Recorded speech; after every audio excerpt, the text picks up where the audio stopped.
Are y'all ready?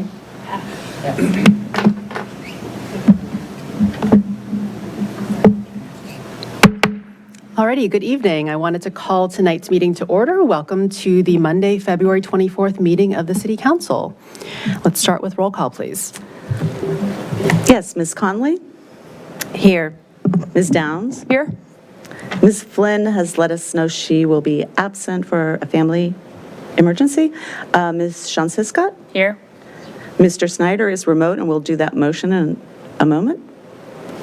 But Mr. Snyder, are you present? I am, yes. I'm asking for remote participation for personal reasons, business, Las Vegas, Nevada, to meet with the National Association of Home Builders on disaster risk mitigation and financing. Thank you. We'll do that motion in a moment. Ms. Underhill? Here. And Mayor Hardy? Here. All right, and did we have a motion for remote participation for Mr. Snyder from Las Vegas, Nevada for a professional matter? I move that the City Council approve electronic participation by David Snyder in this meeting for personal reasons pursuant to the City Council's adopted policy. Second. Ms. Hiscott on the second. Madam Clerk? Ms. Conley? Yes. Ms. Downs? Yes. Ms. Shansiska? Yes. Ms. Underhill? Yes. And Mayor Hardy? Yes. Motion carries 5-0. Thank you, Council. Well, great. We have a full house tonight. Now, we have some special guests in the audience, so I have invited them to lead us in the Pledge of Allegiance. If our young visitors would like to join us, come up to the mic.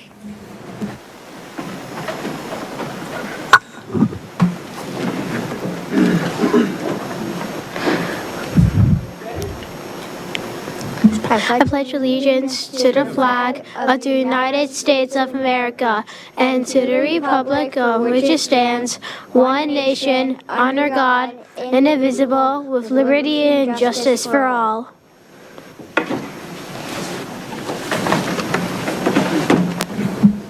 Thank you and well done.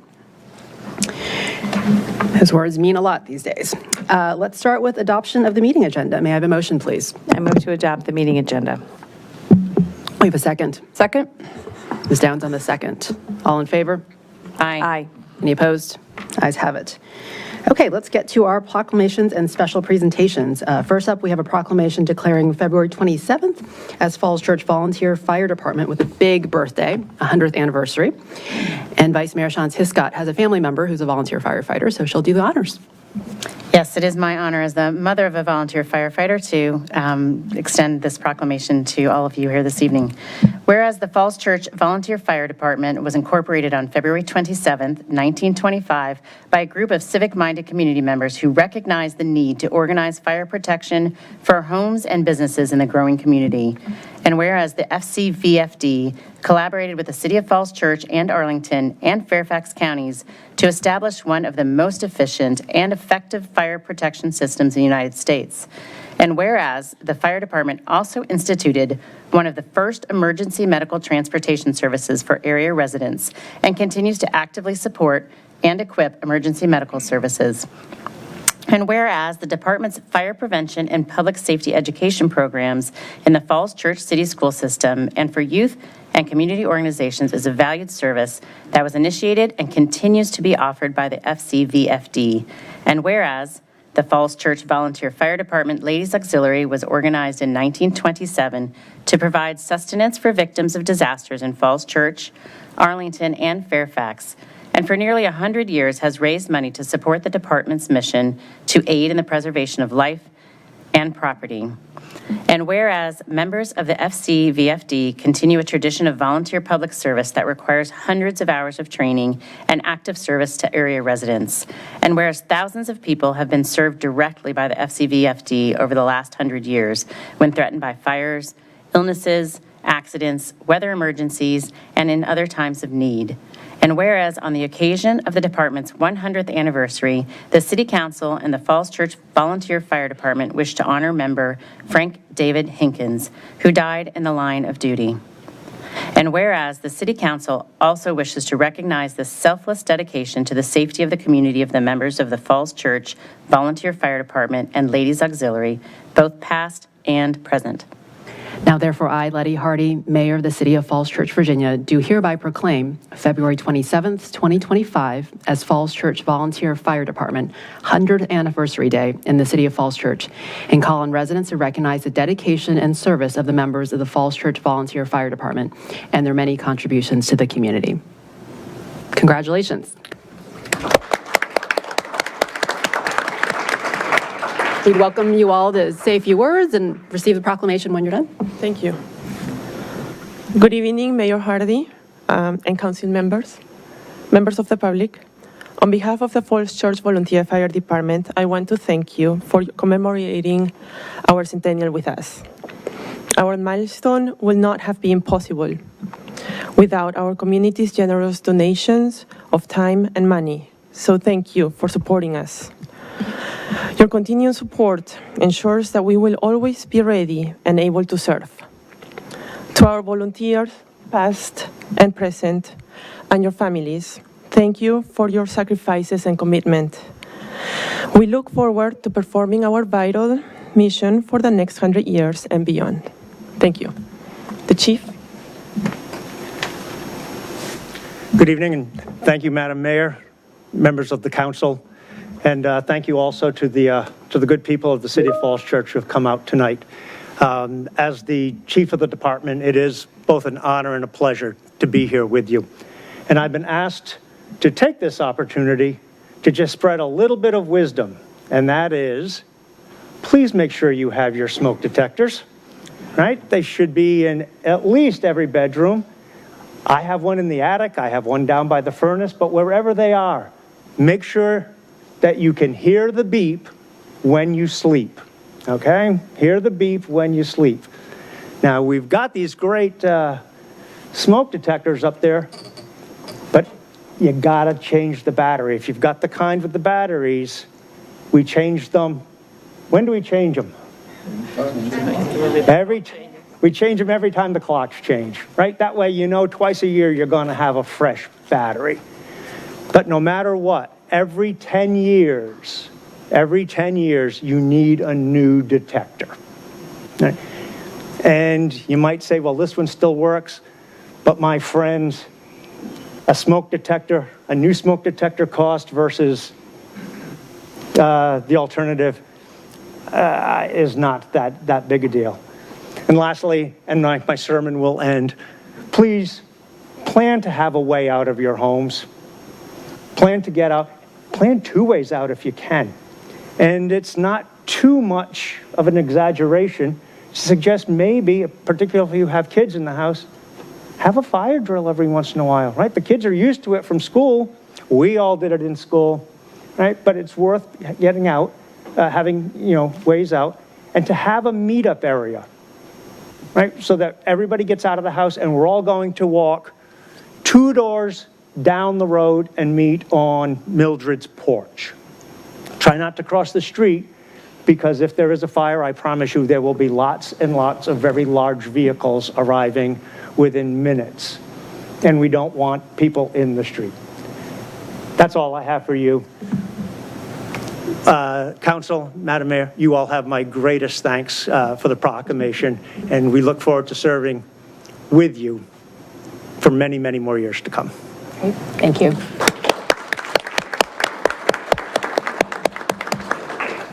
And now, if you'll excuse us after this, we're all going to go off because we actually have a training drill tonight. And so I hope you'll excuse us for sneaking out. Yeah, we would welcome you up here to receive the proclamation and do a photo celebrating the anniversary. Everybody. Everybody. Do you have stickers or pins or anything? Right here.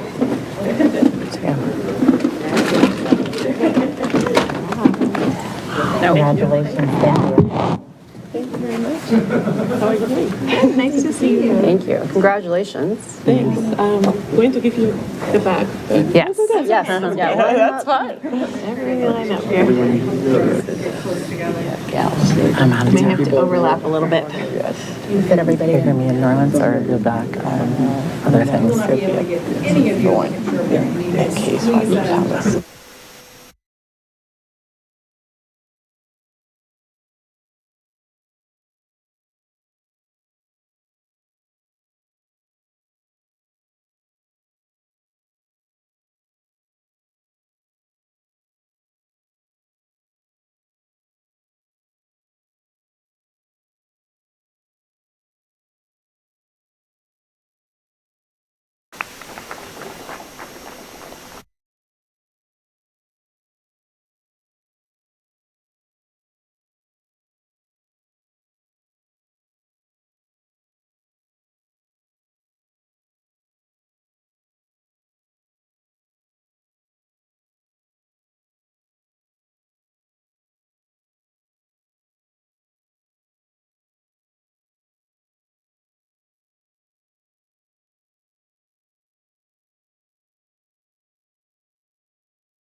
Okay. Before we continue on, a new thing that we added a couple months ago was just after the adoption of the meeting agenda, checking to see if other council members had conflict of interest declarations. I'm going to look up and down and see if there's anyone to disclose. None. Okay. Thank you, Mayor. Tonight on the agenda is briefly is the accessory dwelling item to reschedule the public hearing. So if everyone could make the disclosure relevant to accessory dwellings, that would be appreciated. Does anyone have? I do. Madam Clerk, do you have the accessory dwelling disclosure? I have it. You do? Thank you. Yes. Do we do it before the accessory dwelling item? I'm We sorry? do it before the accessory dwelling item instead? Yes, you may Okay. do it now. Do it then, I mean, not now. You may also do it then, but it has to be before any, right when the item's called and before any discussion. Okay. Well, since we have some other presentations and things, let's save it for before. Okay, thank you. Thank you. Any other items that members need to disclose? Well, because the budget's going to be discussed during the manager's report, I'll just make the following statement, that I'm an employee of the Falls Church City School Board. Although I'm a member of a group of 3 or more persons who may be affected by budget matters, I can participate in the topic fairly objectively and in the public interest. Any other items? Okay. Well, let's move on to, I know we have a VDOT presentation tonight on working on the Sharrow Avenue culvert. Welcome. So we have our guests from the Virginia Department of Transportation, and I'll allow you to introduce yourselves, but welcome tonight, and we're very thankful for your work on this project. Thank you so much. I want to thank you all for having us here. My name's Alyssa Sala. I'm the project manager from HNTB, the project design team representing VDOT and the City of Falls Church. As you know, the Sharrow Avenue culvert is owned and maintained by the City of Falls Church through the request of the city. VDOT is administering this project from construction through, or from design through construction. And actually, if you could advance to the next slide as well. Thank you very much. VDOT team members include Vicente Veleza, VDOT's project manager, Yulia Esmond, the district turnkey point of contact, Minwoo Ha, the preliminary engineering manager, and Sam Falaha, the district bridge engineer. I myself am VDOT's consultant project manager with HNTB, and from ALA design team, we have with us here Khaled Alamdeen, the structures lead, Roberto Villanova, the structural engineer, and the design team also includes Virgil Stanley, maintenance of traffic lead, and Thomas Anthony, the hydraulics and hydrology lead, who are not here this evening. From VDOT, we do have Sam Falaha, Yulia Esmond, and Vicente Veleza in the room. Next slide, please. So here's the agenda for tonight. We'll go over the project location, the purpose of the project, the existing culvert and its current conditions, the proposed scope of work, maintenance of traffic and proposed detour, the project costs and funding, the anticipated project schedule, and how to submit any comments if there are any, but then we'll close the evening with an opportunity for questions and answers. And now I'll turn the presentation over to Khaled Alamdeen to go over the project location. Thank you, Alicia. Well, good evening, and thank you again for having us on this evening.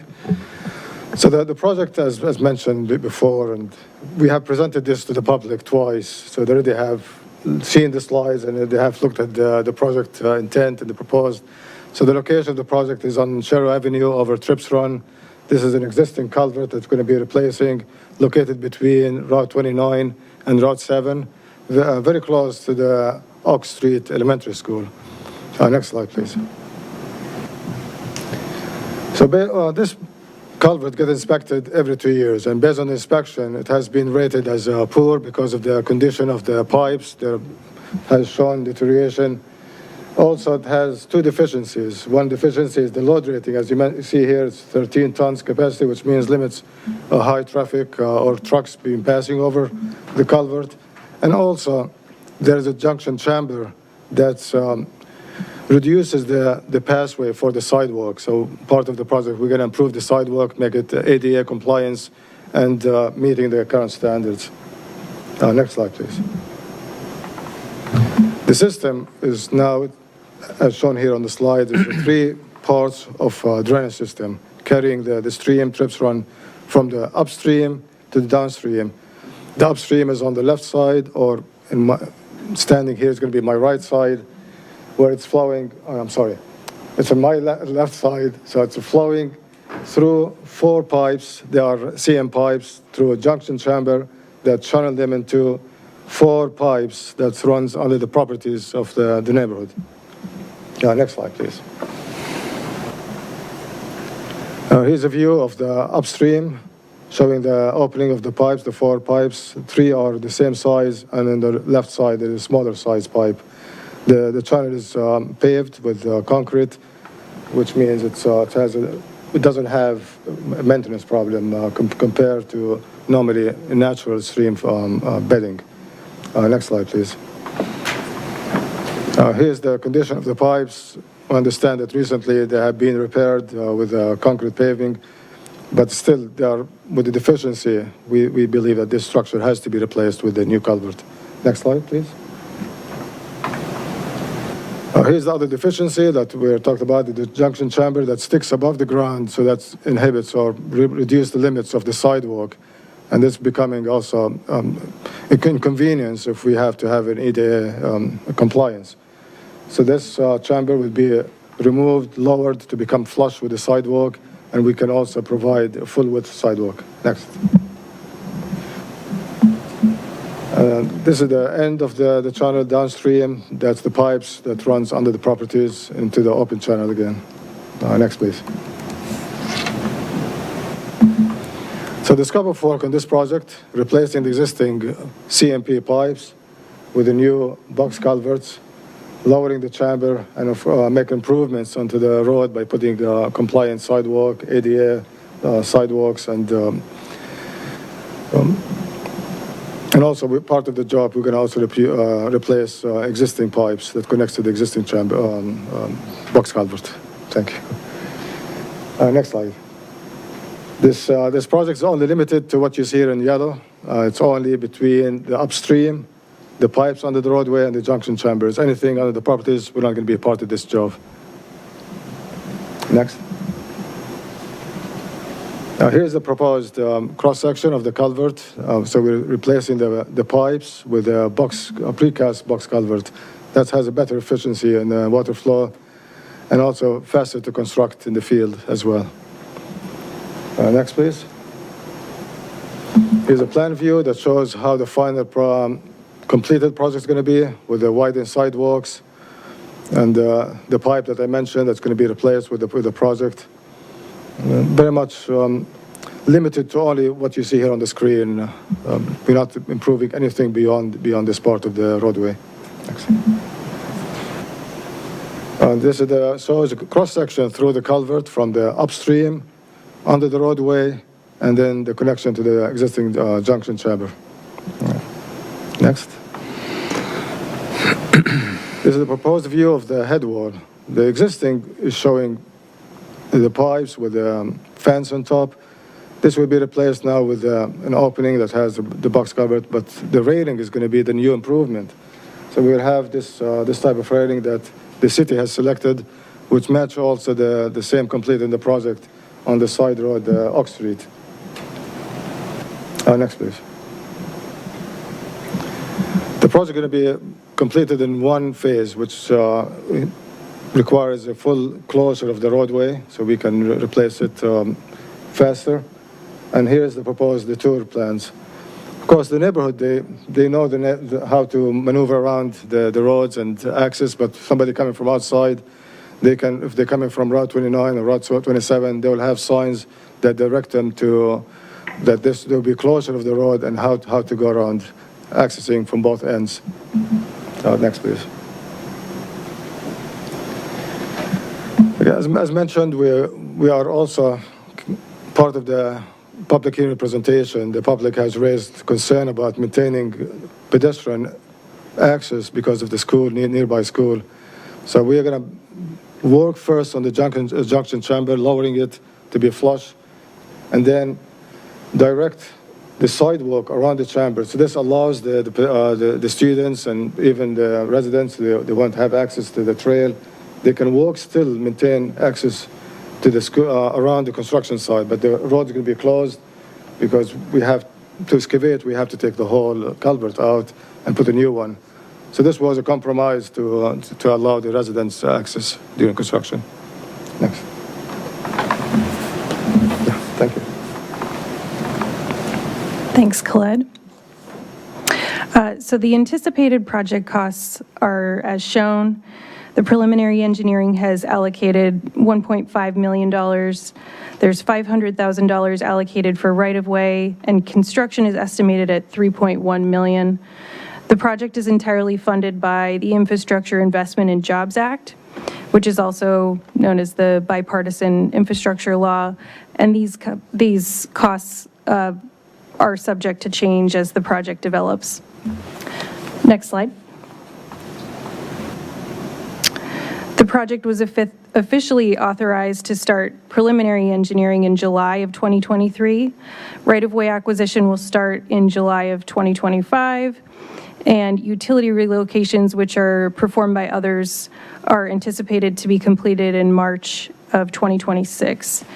If all goes well and according to plan, the project is anticipated to be advertised for construction in the spring of 2026, with construction beginning in the summer of 2026 as well. This schedule is subject to change as the project develops, and that's all we have for this evening. I want to thank you for having us on your agenda tonight, and we'd be happy to answer any questions you might have. Great. Thank you. We appreciate the partnership with VDOT on this project. Do we have questions on this? Ms. Downs? Thank you so much for the presentation. I noticed that there were two different public information presentations. Yes. So I was just curious, what was the feedback from the community? Was it mostly about safety with pedestrian safety getting to Oak Street? Were there Yes. any other themes from those presentations? A few citizens were concerned about maintaining pedestrian traffic during the construction efforts, so we've implemented a temporary sidewalk to be in place during construction. And a lot of the questions were also surrounding the improvements of drainage in the area, given the flooding that they've had in the region in the past. One more thing also, the residents are concerned maintaining the trees on their properties. So that's also, we made sure that any construction will be limited to the right-of-way and the limited construction easement because of the sidewalk. So there's a tree in one of the properties where we have the sidewalk, and we assure the resident that this will be protected during the construction. Great, thank you. That is something that's always at the forefront of everyone's minds, maintaining our tree canopy, so thank you. And Mr. Shields, along that, I'm assuming that we've been working with the schools to get messaging out. That Sharrow is a big, that's where everyone is tearing through 10 minutes before school starts to drop off their kids at the Seton Lane entrance at the school. So I'm assuming that we'll get information out on morning announcements when we start getting closer to the start. Certainly, there'll be a lot of communication in advance of anything that people would see on the street for construction. And the schools have, I think, very graciously hosted some of the town hall meetings we've had on this project as well. And so I believe they're very well tuned into this project. Thank you. Thank you all very much for the presentation. Vice Mayor? Yes, I think my questions that I'm sure came up during that town hall meeting were about that. So it stops before going under any of the individual properties. Those properties are where there's been flooding. How do you explain in non-engineering speak the benefits of this culvert to those individual properties, even if we're not changing those pipes underneath there? Does that question make sense? Well, from I guess the bottom line is how will it help those properties even if we're not? So what happened is during the initial public outreach, which is a public information meeting, that question came up. It's basically, at that location, you have two problems, which is the flooding and then the structural deficiency of the culvert. So we explained to them that for this project, we're going to be dealing only with the structurally deficient structure. The flooding is not part of the project. So, but this is a start to begin with to take advantage of the money being given to the city. Originally, the project applied for the SGR money. It did not went through. So, but we already have the documentation that we prepared with the city, and then came the IIJA. So it's already in place. So what our former district bridge engineer decided, pull this application from SGR to IIJA. So the city benefited it right away. So they understand during the public information, and it came back again during the public hearing about the flooding, but we explained to them that this is a good start for you. So it's up to the city to deal with the flooding moving forward.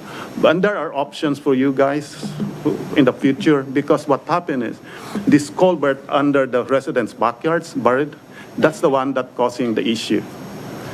They are smaller sizes than the upstream side that we are replacing. So I guess this question won't be for you, but it'll be back to city staff on how we, once this project happens, what happens next for those particular issues. So that'll be a different meeting altogether. And then the second question is completely different, but the style of that bridge, is that the same that is over by Van Buren Street when we redid that bridge? It looks similar, but is that the style the city is trying to replicate? I think it's most directly connected aesthetically to the Oak Street Bridge. Okay. The finish is there. Van Buren was an earlier version, and I think it has a slightly different look. Okay. Those are my only questions for the moment. We'll continue on the next half of this project, 2026 or beyond. Thanks. Ms. Connolly? Thanks for that presentation.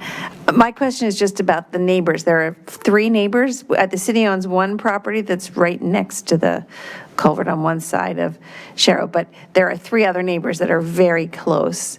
Have you been working with them, or has the city been working with them? And what are they going to have limited access to get into their driveway?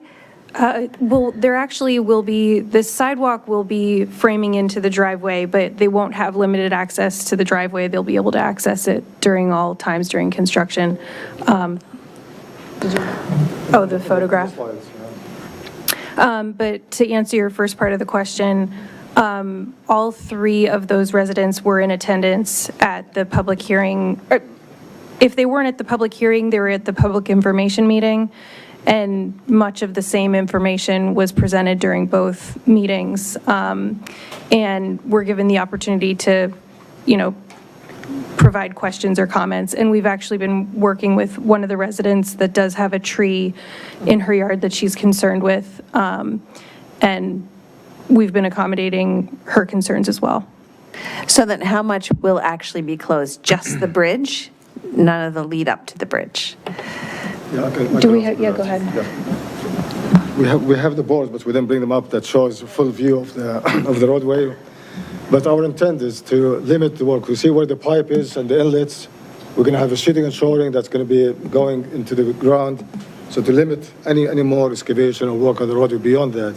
So access to the residents' driveway will be maintained. None of the driveway is going to be blocked, even including the driveway on the right side where we're doing the sidewalk, the access. We're still maintaining the driveway. Okay. For them, that was discussed, and they were all happy with the decisions. Great. Thank you. And one of the improvements that's for the previous question asking to the residents is to have a nice sidewalk. So the sidewalk currently is only 4 feet. The current standard is 5 feet 6 inches. So they'll have a better sidewalk. The junction chamber that's sticking above the ground by a foot, that's going to go away. So even like for tripping or even walking at night, they will have a nice, better level construction. The other thing also we got from the council on the upstream where we have the nice head wall that we were going to put, they requested a bench. So part of our improvement is to put a bench facing the stream. So that will be also similar to the Oak Street project. And fencing will be also put along the wing walls. So there'll be some kind of nice improvement. And this also came during the presentation where they asked about, let's have a bench where we can sit and watch the stream, kids going down to play in the stream during the summertime. So, we work with them. Great. Thank you. Ms. Underhill? I remember when this came up before, there was another question about the aesthetics of the bridge and the railing of the bridge. And the answer that was given was that it was a fairly thick concrete because of cars potentially hitting that railing and then maybe going into the stream bed. Is that a typical decision that's made on this sort of bridge? And, Well, the railings that are selected are based off of the test levels that are required for, traffic conditions. And this is a standard rail. This is the Kansas Corral. Yeah. This is the Falls Church, City standard railing that allows for that. Yeah. okay. I We see. have our own stand. Thank you, that was all. I had a few, so I'm glad that we covered the route to school. Are there bus stops nearby that we need to coordinate rerouting, given similar to how we did Oak Street when we closed that bridge? Or bus routes, rather? So have you coordinated with the schools on bus routes? Bus routes have not yet been Yeah. coordinated, to my knowledge, no. but- That'll come later. The buses don't ever go over that bridge now Oh, that's because of right. the weight. So they, That makes sense. they already avoid it completely. Right. Thank you for that. Excellent. Posted, so. Going forward. They will now, but So the staff report says, so number one, I'm glad that this is one of those Infrastructure Investment and Jobs Acts. I did not realize that. The staff report said 3.3 million was funded by that, and then the presentation says 5.1. So is it totally 5.1 that's funded by IIJA? 3.1 for construction, 5.1 for overall. Engineering. Okay. Is there a contingency in there as well that is also covered by the federal money? Yes. Great. Thank you. We're grateful for the previous administration for that.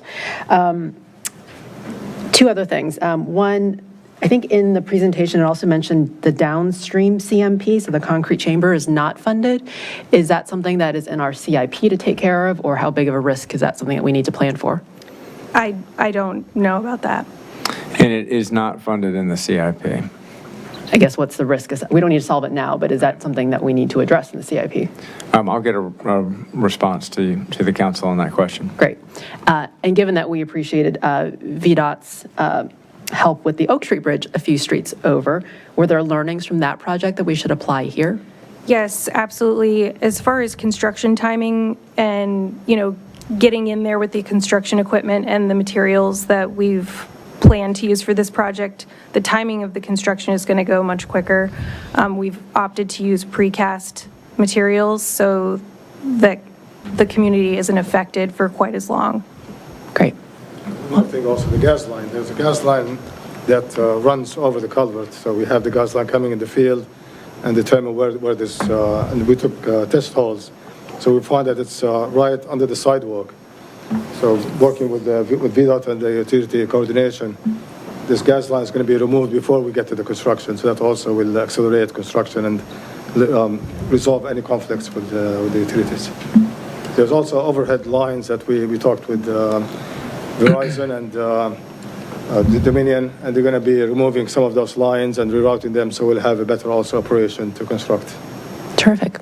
Well, thank you. We look forward to this important infrastructure improvement for the community. So thank you.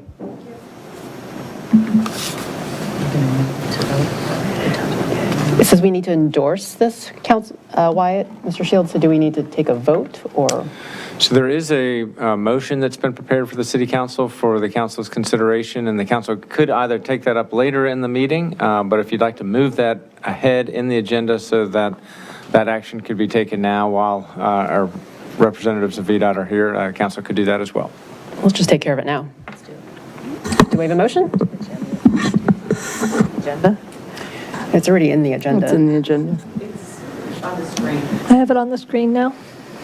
I move to endorse the design plan for the Sharrow Avenue over Trips Run Culvert Replacement Project as presented at the design public hearing conducted by VDOT on November 12th, 2024, and presented to City Council on February 24th, 2025.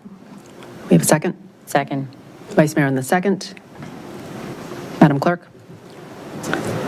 Ms. Conley? Yes. Ms. Downs? Yes. Ms. Shantz Hiscott? Yes. Mr. Snyder? Yes. Ms. Underhill? Yes. And Mayor Hardy. Yes. Motion carries 6-0. Thank you, council. Great. Thank you. So those were our special presentations for the night. Let's move on to oaths of office. Is there anyone in the audience who is here to take their oath? I don't believe so. Okay. Let's move on to receipt of public comment. So thank you for everyone's patience in waiting to give public comment. Let's start with summary of written comments, please. Yes, we had 4 comments since your last regular meeting. The CBC youth representatives to the Environmental Sustainability Councils support the proposed changes to the accessory dwelling code. Christina Mitchell of 521 East Broad Street does not support the proposed changes to accessory dwelling code. James L. Hamilton of 309 Grove Avenue does not support the city economically supporting the Falls Church News Press. And Joseph Sharizzi suggested naming a park after the Nintendo character namesake Kirby, and that was named for civil rights lawyer John Kirby, who was originally from Falls Church. Thank you. Let's move on to receipt of public comment. Do we have speaker slips for online or in person? We do. Everybody's here in person. And first, we have Lori Silverman, and then we're going to have, followed by Anders Johnson, Rohan Mishra Dalai, and Nathan Conley are going to speak together, so they'll come up next. We do have a 3-minute limit for comments, so we make sure we get everybody in, and the clock will tell you, when you get to yellow, you have 30 seconds to sum up. Thank you. Thank you. Thank you. Mayor Hardy, City Council, and staff, thank you for recognizing me to speak tonight. My name is Lori Silverman. I'm a resident of Falls Church City, and here speaking in my personal capacity and not representing the school board or any other entity. I moved to the city of Falls Church in 2016 when my kids were 3 years old and 6 months old. We were so excited to move to the area just in time for my 3-year-old to start at Jessie Thackeray. The first place I lived was a single-family home on Hillwood. I was very familiar with the trash collection service at that time, knew that my bins had to be placed outside by 7 a.m., and everything worked out great. The city provided extra-large bins, and they tipped them into the trucks. New bins were replaced when needed. Basically, I didn't really take note of anything because everything was seamless. In 2019, I began renting in Cherrywood on the city side, and then bought in Cherrywood in 2021 on the city side as well. As you are aware, our HOA doesn't receive city trash collection. It never really occurred to me until recently that I was actually paying for 2 services, but only receiving one. The city was being paid by me via taxes, and the HOA's vendor was being paid by me as well. I'm receiving services for my payments to the HOA, but for some reason, I'm not receiving those services that are due to me via my tax payments. I don't think any of you would believe it is right for me to pay for services that I do not receive. And it's not just the weekly service.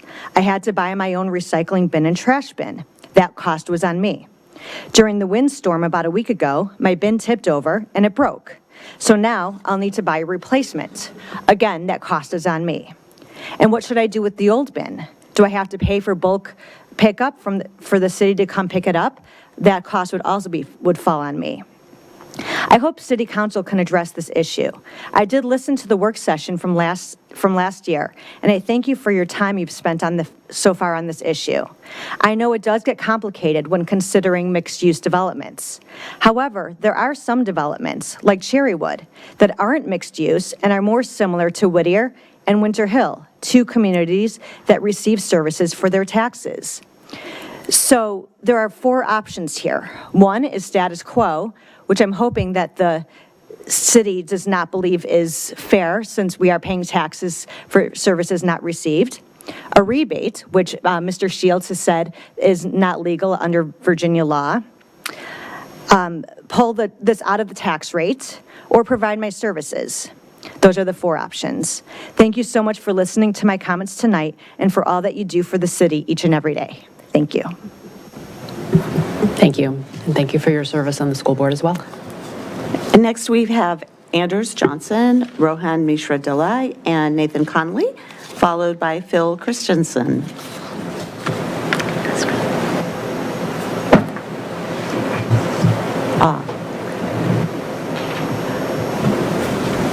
Would all of you like to come up at the same time?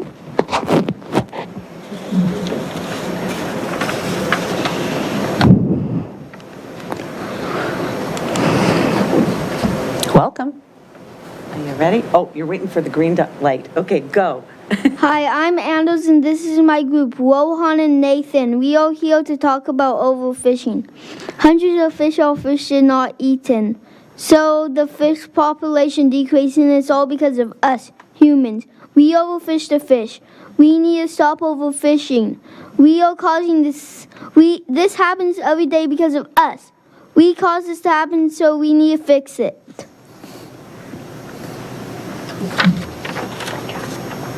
Thank you.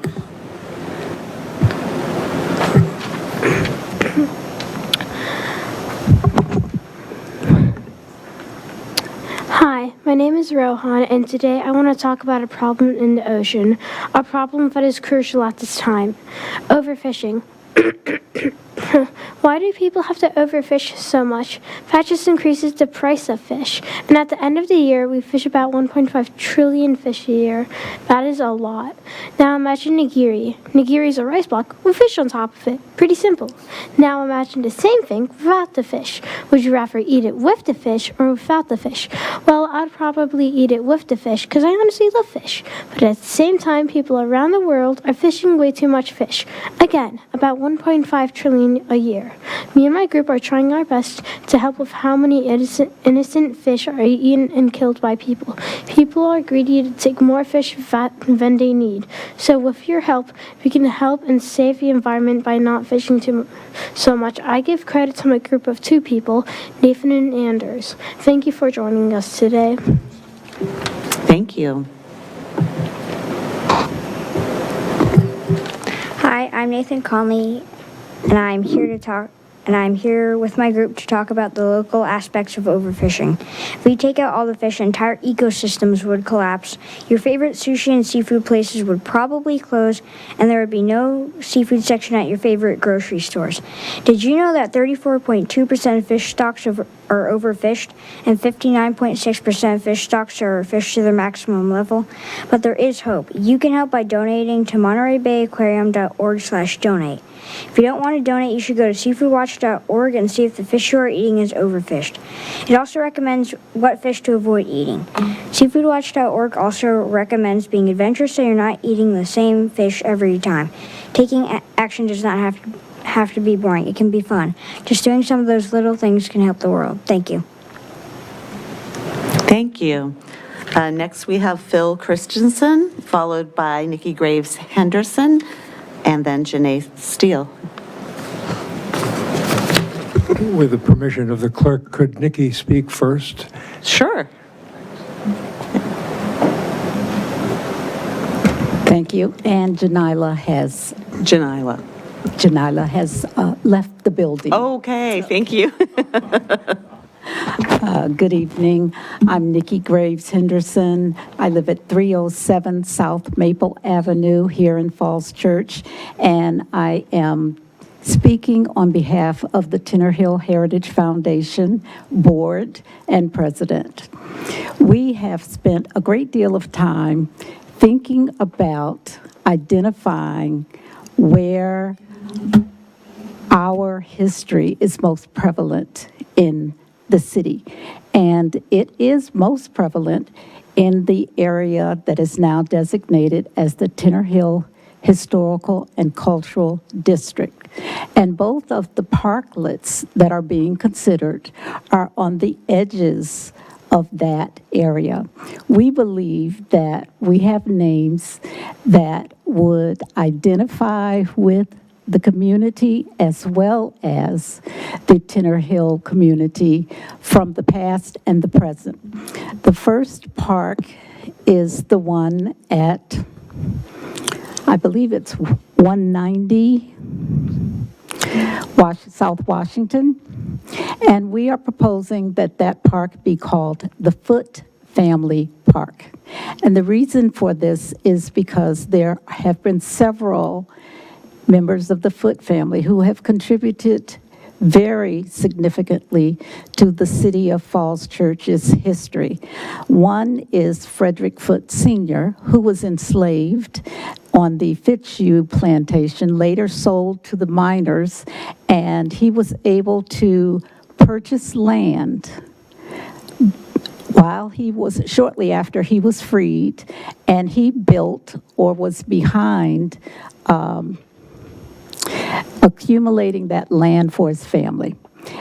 Most of you know that as the Seven Corners Shopping Center. That's where that land was.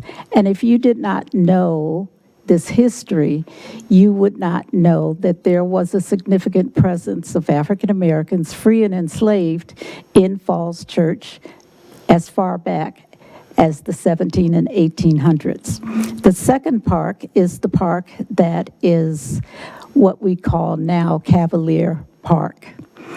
It is at the foot of South Maple and near 29 or South Washington Street.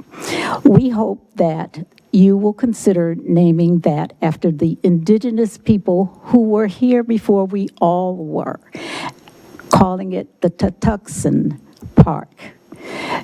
These people, the tribe, traversed across this land for thousands of years before any of us were here. And for them to be overlooked in our history, omitted, is not what we want. So those are the two parks, and those are the suggestions from Tinner Hill unanimously. Thank you for your comment. Any questions? By the way, in the Foote family, it's not just men. I think you all will be happy to know that there are women. There was Eliza, who was an enslaved woman or was sold down south from Washington, D.C., who walked back after the Battle of Louisiana and took her son with her, hid him in a trunk, and walked back up to Falls Church. And she later owned a grocery store right here in Falls Church, Virginia, as well as Harriet Foote Turner, who helped, I believe it was 12 or more enslaved people being sold onto the Fitzhugh plantation to escape to freedom in Canada. And this was in the 1850s. This is the type of history that would be uncovered for all of the world to see if we named this park after the Foote family. Of course, the first African-American council member back in the 1870s, I believe, was Frederick Foote Sr. And the first, no, that was Frederick Foote II. Okay, thank you. Thank you. And Mr. Christensen is next. Thank you, Mayor and City Council members. Thank you for hearing us. I'm also speaking on behalf of my name is Phil Christensen. I live at 343 James Street. And I'm also speaking on behalf of the Tinner Hill Heritage Foundation. I'm a board member with my two sister board members here, Nikki Graves Henderson and Becky Tinner Stott. I just want to support this, the importance of this kind of a discussion. When I moved to Falls Church in 2017, there were so many things that I was extraordinarily excited about and pleased about, including the city staff and meetings like this. What I didn't know anything about for what in retrospect seems like a much too long a time, until I got involved with Tinner Hill and the Social Justice Committee, was the heritage that Nikki Graves Henderson just explained to you. And I think that's a shame. We've had the Cherry Hill Farmhouse has done a very interesting report on African Americans and enslaved peoples in Falls Church City.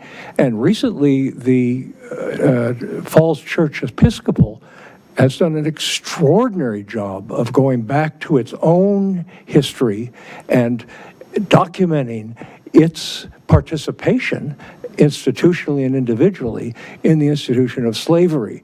This is something that we ought to know about, but we also ought to be celebrating the prosperous community that Nikki mentioned of enslaved and formerly enslaved people that helped build this area. George Santayana said, "Those who do not remember history are doomed to repeat it." I don't think we should be doomed to repeat our history. I think we should acknowledge what went wrong and celebrate what went right. And naming these two parks, as Nikki suggested, as the General Hill Board has suggested, I believe would be a significant step in that direction. Thank you for your attention. Thank you. And Madam Mayor, that is our final speaker for this portion. Great, thank you. Thank you for all the speakers, including our youngest ones tonight. Are we ready to move to report of the city manager? Thank you, Mayor Hardy, and members of council and members of the community. There are just 4 things I wanted to touch base on tonight. And the first is to note that in the council's packet, we have an update on the progress towards the council's strategic priorities. And just to hit some of the highlights and just to remind the community that the city council at the beginning of this term adopted some top strategies that the council wanted to make progress on in the areas of environmental sustainability, transportation, economic development, housing, and in good governance. And the council articulated desired outcomes and key strategic components to making progress in each of those 5 areas. So I'm very pleased to report tonight a couple of highlights, noting that in the area of environmental sustainability, we have one of the important things we're doing to reduce our carbon emissions is the geothermal HVAC project for the community center, which started in January and be finished in June. That's also in the CIP report. Ask the public to bear with us as we go through that construction, but a lot of thanks to our Rec and Park staff who've made a lot of adjustments and how we deliver services through the community center during this construction period. The City Council has adopted a bicycle master plan, and we're now taking steps to implement that. The city hosted in the area of economic development a technical assistance panel with the Urban Land Institute to consider the future of the Gordon Road Triangle, including possible long-term solutions for the city's property yard. In the area of responsive governance, we are very pleased. We've brought on a new HR director, and that will help us advance some of the internal process improvements that we're working on with our city government. And the City Council adopted financial policies in the past year. Some big ones that are coming forward now in the area of housing. We're working on the affordable living policy. And that draft will come back to the City Council in March for referral to the Planning Commission. And we're also making progress on accessory dwellings, also noted in the City Council's strategic priorities. And that is before the Planning Commission right now. They'll be wrapping up their recommendations. And this will be on, the Planning Commission will wrap up its recommendations in March, and that will be before the Council for final consideration in April. Also in the packet are highlights from the Capital Improvements Program. And Caitlin Sopsey has presented the CIP for looking ahead for the next 6 years to the Planning Commission. That presentation was last week on Wednesday. And for the first time, we've joined our 6-year capital planning with also a 6-year look ahead for how we'll be meeting affordable housing needs. And so that's a new innovation in our long-term financial planning. Now that we do have grant dollars that we're putting to work in the area of affordable housing. And so we're looking at that side by side with the CIP. Some of the highlights that I want to note in the CIP report: we've been making progress on stormwater projects. We're very pleased that the Hillwood 1 project is completed. And Hillwood 2, these are some of the major stormwater infrastructure projects that were identified by the citizens group that convened several years ago. The second Hillwood project is at 60% complete design, and we're beginning now engagement with the property owners on that project. And then the Upper Lincoln Avenue project is under construction right now and is expected to be completed in June. I don't have any updates on the WNOD crossings. I know that the community is very interested in what our solution will be on the chip-in concrete that has been observed, as well as the lighting issues. We do know that the landscaping will be going in this spring, but I'll give an update to the council and the community on those other two items as soon as we have better information on those. And then the last thing I will note on the Greening of Lincoln project, as we've engaged with the community, there have been design changes, and we have exceeded our budget for that project. And so we're going back into the sort of the scoping discussion with staff about how we could phase that project in a way that would be aligned with what our grants are and what our mandates are for the grant dollars that are being used for that project, and have a project that will also hopefully minimize the construction impacts on residents as well, trying to be mindful of several different considerations. We'll be re-engaged once we kind of have, I think, a good picture on that. We'll re-engage with the city council and the community on ideas on how to proceed with that project. Kind of one theme that we're articulating is to focus on the flooding issues and the stormwater issues as the first phase of the project. But that does have some consequences to some of the transportation improvements that would come later. That's the basic idea, but more details will be forthcoming as we refine that plan. So we do have staff here who are happy to answer any questions that the council might have.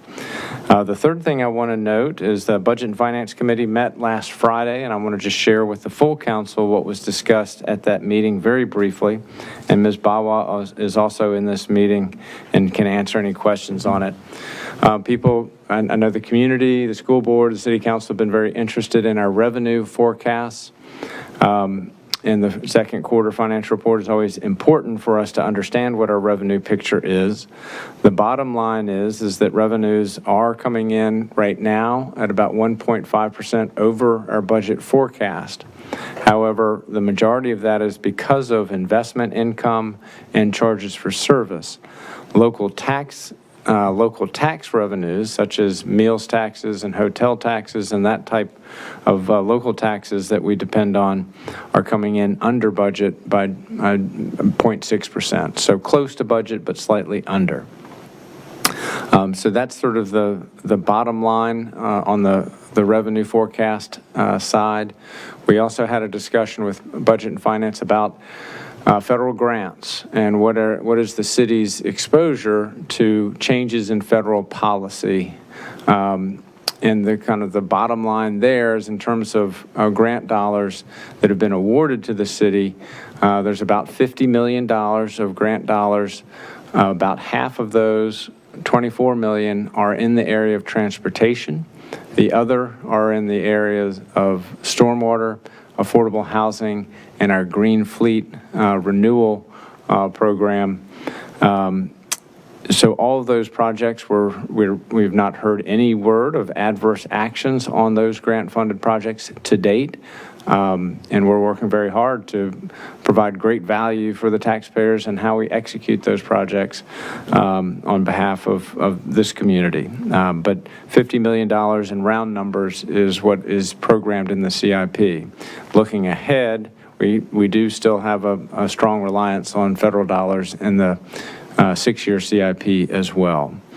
The school board does have some operating budget exposure to federal grants. It's about $1 million a year as part of the school operating budget from federal dollars. So I wanted to share that discussion with the City Council, and Ms. Bawa is here to answer any questions on that. The last thing in the manager's report, I do want to acknowledge our Director of Community Planning and Economic Development, Jim Snyder, as the council is aware, does have plans to retire, and we're going to have an event to celebrate Jim's amazing legacy and great work with the city on March 4th before the Economic Development Authority meeting, and we look forward to having that event. But I do note that Mr. Snyder is participating virtually in this meeting, and as he always does, to stay close in tune with what the City Council is talking about so that he can relay that to the planning staff and share that with everyone that reports to him, and that's always been greatly appreciated. But we'll have more to say about Jim on the event on March 4th. Great. Well, thank you. And yes, we will indeed properly feed Jim next week. So do we have questions or comments on the CIP, the strategic work plan update, the manager's report for Mr. Shields? I'm wondering, should we do one, should we start with CIP or either one, so we're not going back and forth? What? I'm sorry. Is that the full present, like, is Caitlin talking more about CIP, or that's the full? Is that all you intend to present on? Yeah, that's, I just hit some of the highlights. The council will get the presentation of the upcoming CIP on March 24th, and then we'll have work sessions on it. Why don't we tackle, I guess, CIP and council priorities, and then we can get to the financial report and other things as needed. Okay. Okay, Ms. Downs? Yes, thank you. So, Mr. Shields, one thing I wanted to just, I guess, correct. On the stadium complex concessions restrooms, there's a note that says additional $600,000 pending school board approval, and I did confirm with the school board chair this evening that was approved. Okay. I think, actually, I believe it was back in November, I'm not sure, but let's see. Yeah, passed on November 12th. So that $600K was passed on November 12th, so that could be updated. And if we could, we don't need to, I thank you for the good news about the stadium field turf being completed in time for spring sports. That's great news. But obviously, as we know, the baseball field, we see here on with the red that it is behind. So, Mr. Shields, anything that your staff can do to be partners as always and help with this concessions and the restrooms facility would be greatly appreciated. Thank you. And in terms of fellows, there was. I think that went out to, was there an approval? Did that go before Parks and Rec? The design? I think I read somewhere on here. Yes, I went to it 2 weeks ago, I think. Yeah, and so has that been approved, the design? Did Parks and Rec? I believe so. We also, 30%. yeah, I think okay. they endorsed it there. Okay. Thank you. I needed an update on that.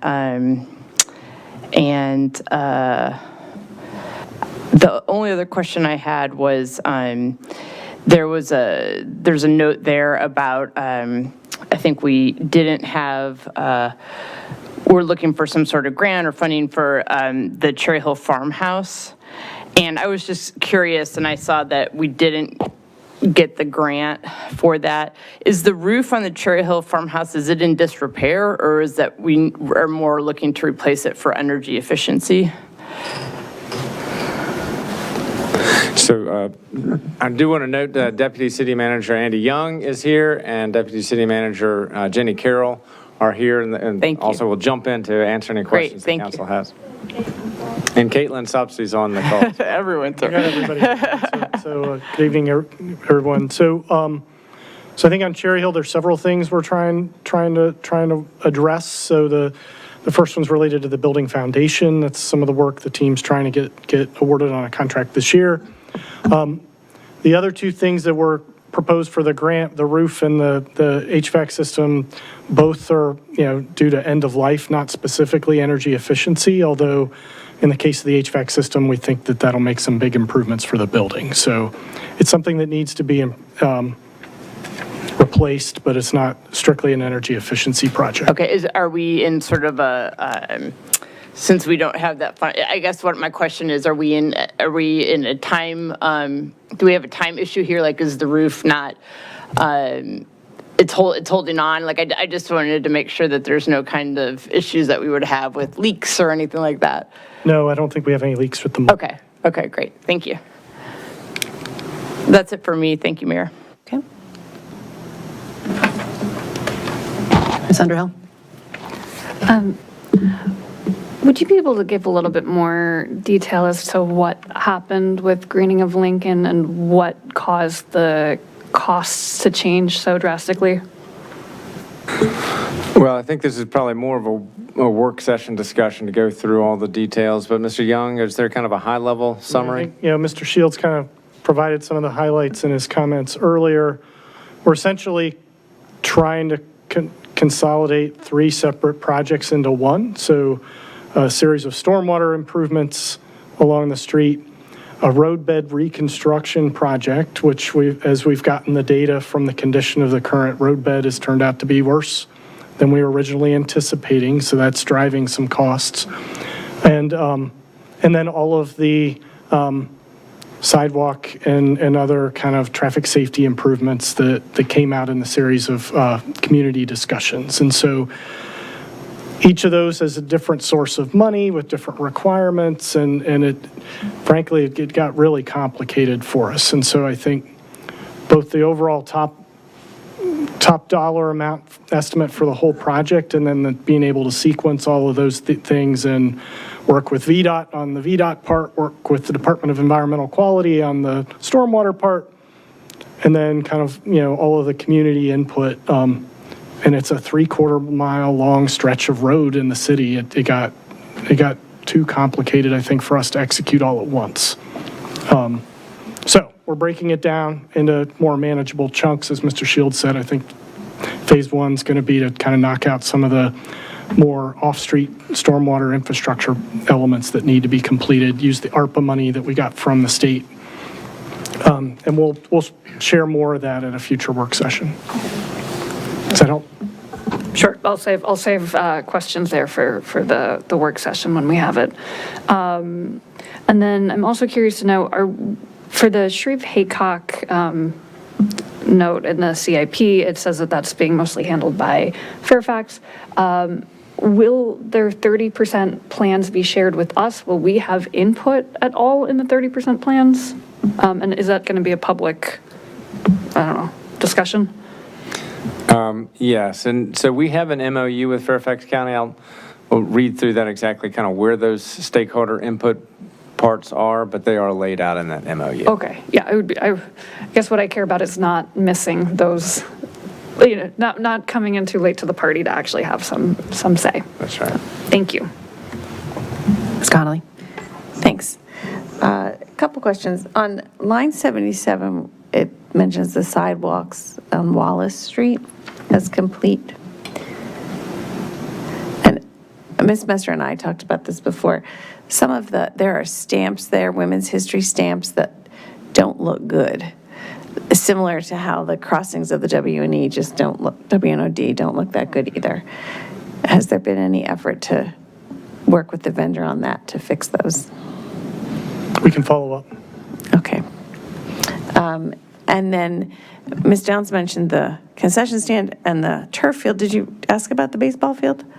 How are we doing on the baseball field? What's the status on the baseball field? I mean, if you want, I know that things are happening, so I don't know if you want to. I mean, the weather's just been abominable. Yeah. It's been the worst construction winter, really since December. So it's very difficult. But they are up there. They're doing work, and that team that was doing the stadium field, of course, they wanted to be done a month and a half ago with the stadium field. But they're now transitioning to the baseball field. Okay, so one of the holdups was some permits and things. Are all those permits issued, and once the weather is fine, we can roll with it? So the permits, they've been up working. They've had notice to proceed on the field. The bleachers and the press box, I think those are being issued like right now, essentially, but that wasn't exactly on the critical path. So they've been working on the field to do the layout and erosion and control and things like that. Our building safety team's been kind of well plugged in with the project team on this, for the last month to try and kind of expedite things through our process to support them. I would just hate to have the last part of those permits not be done and have the field work done and the permit's not there. No, it's all synced up. Yeah, I think one of the issues was that they, if Mr. Shields, jump in if I'm incorrect, but they wanted to actually work on the bleachers and the press box before the actual field, so they didn't have to drag equipment across a brand new field while they're putting it in. So I think that was part of it too, right? That they were working on that. But I feel good on the school side that Daisy from Brailswood Dunleavy, that she's going to be heading up, representing the schools. I think that will help the schools a lot, especially with Krista Michaels' departure and not having a facilities director and all that. So I'm hoping that will help on the school side, really have an advocate for that project. So I think perhaps maybe in June, when we're on the other side of it, we'd still benefit from having an after-action kind of post-mortem discussion on how we could have improved the process. Sounds like as we dug into it, there were definitely opportunities all around. So let's plan on that as a joint session. Okay. Sorry, Ms. Connolly, do you have others? No, and my last one is just Betos, which is red. That sidewalk, is it just red because of the temperatures? That's just weather related as well. The contractor is basically looking for a window. There's been good coordination with the business owner there. And so I think I think this week is when things are going to really start to thaw out. So we're going to see work advancing on a whole lot of different fronts now, including... Maybe like a blue box for cold weather. Right. Things are being held up by cold weather. So I think on this one, the project teams, they're targeting the first 2 weeks of March, depending on the weather, cooperating, and they've worked with the business owner to try and schedule the work over a Sunday, Monday, when the business is closed, to minimize the impact to the business operations. So I think we've got a good plan. We're just waiting for the weather to cooperate. Okay. And any day now, it All right. should be done. And then I think if you look at the bottom one where we've got pending or upcoming grant applications, the Oak Street Elementary Walk Zone, I'm pretty sure that Irving and Kent may be taken care of with the Berman Park crosswalks. That they're listed there as needing a grant. But the crosswalks that are going in because of the Berman Park renovation should take care of that. We'll double check. Okay. So you might be able to put that one up into yellow. Anything else? Vice Mayor? I just had two questions. One is probably for a longer discussion, but I was wondering on the green vehicle fleet and the charging stations, if any of the funding for that is at risk with the charging station funding that was supposed to be coming from federal government that has been, at least last we heard, revoked. So feedback from the folks at HUD that we got this week is that that funding currently is not subject to any kind of hold. Great. And our contracting team got positive news today. We think we've got a path forward to purchase the vehicles, and we'll bring that contract to you all at next week's work session. So the EV charging stations piece will have to follow due to staff constraints. That'll be this summer, but I think we have a path forward to purchase the vehicles imminently. Great. And then on the North Washington Columbia intersection on transportation, I'm just remembering that ties also into our challenge. Was that tying into our challenge at Gresham? No. Like there was going to be some, no, not at all. So that's... I know there's separate projects, but the long-term solution for Gresham was going to be the North Washington improvements that we got the NVTA grant money for. Okay, so that's what I'm remembering. It's not tied into this particular CIP project. Ms. Messer, please correct me if that's correct. That's correct. And we're using the Smart City money grant for the Gresham intersection right now for the interim solution. Okay, thank you. That's it for now. Okay, sorry, Ms. Downs, you want to continue? Yeah, just one real quick one. Sorry, Mayor. So line 66 with the chart about the numbers of on target and at risk and behind target and projects completed, obviously we're seeing less, completions, more behind target. Mr. Shields, do you feel that this is, I know some are weather related, but do you feel some of this is because we are missing some, we have vacancies? Is that part of the problem that we're dealing with? So I think, I would say yes, and, I think based on our presentation to you all back in November, I think some of the feedback that I heard was for us to be a little more critical at where we are.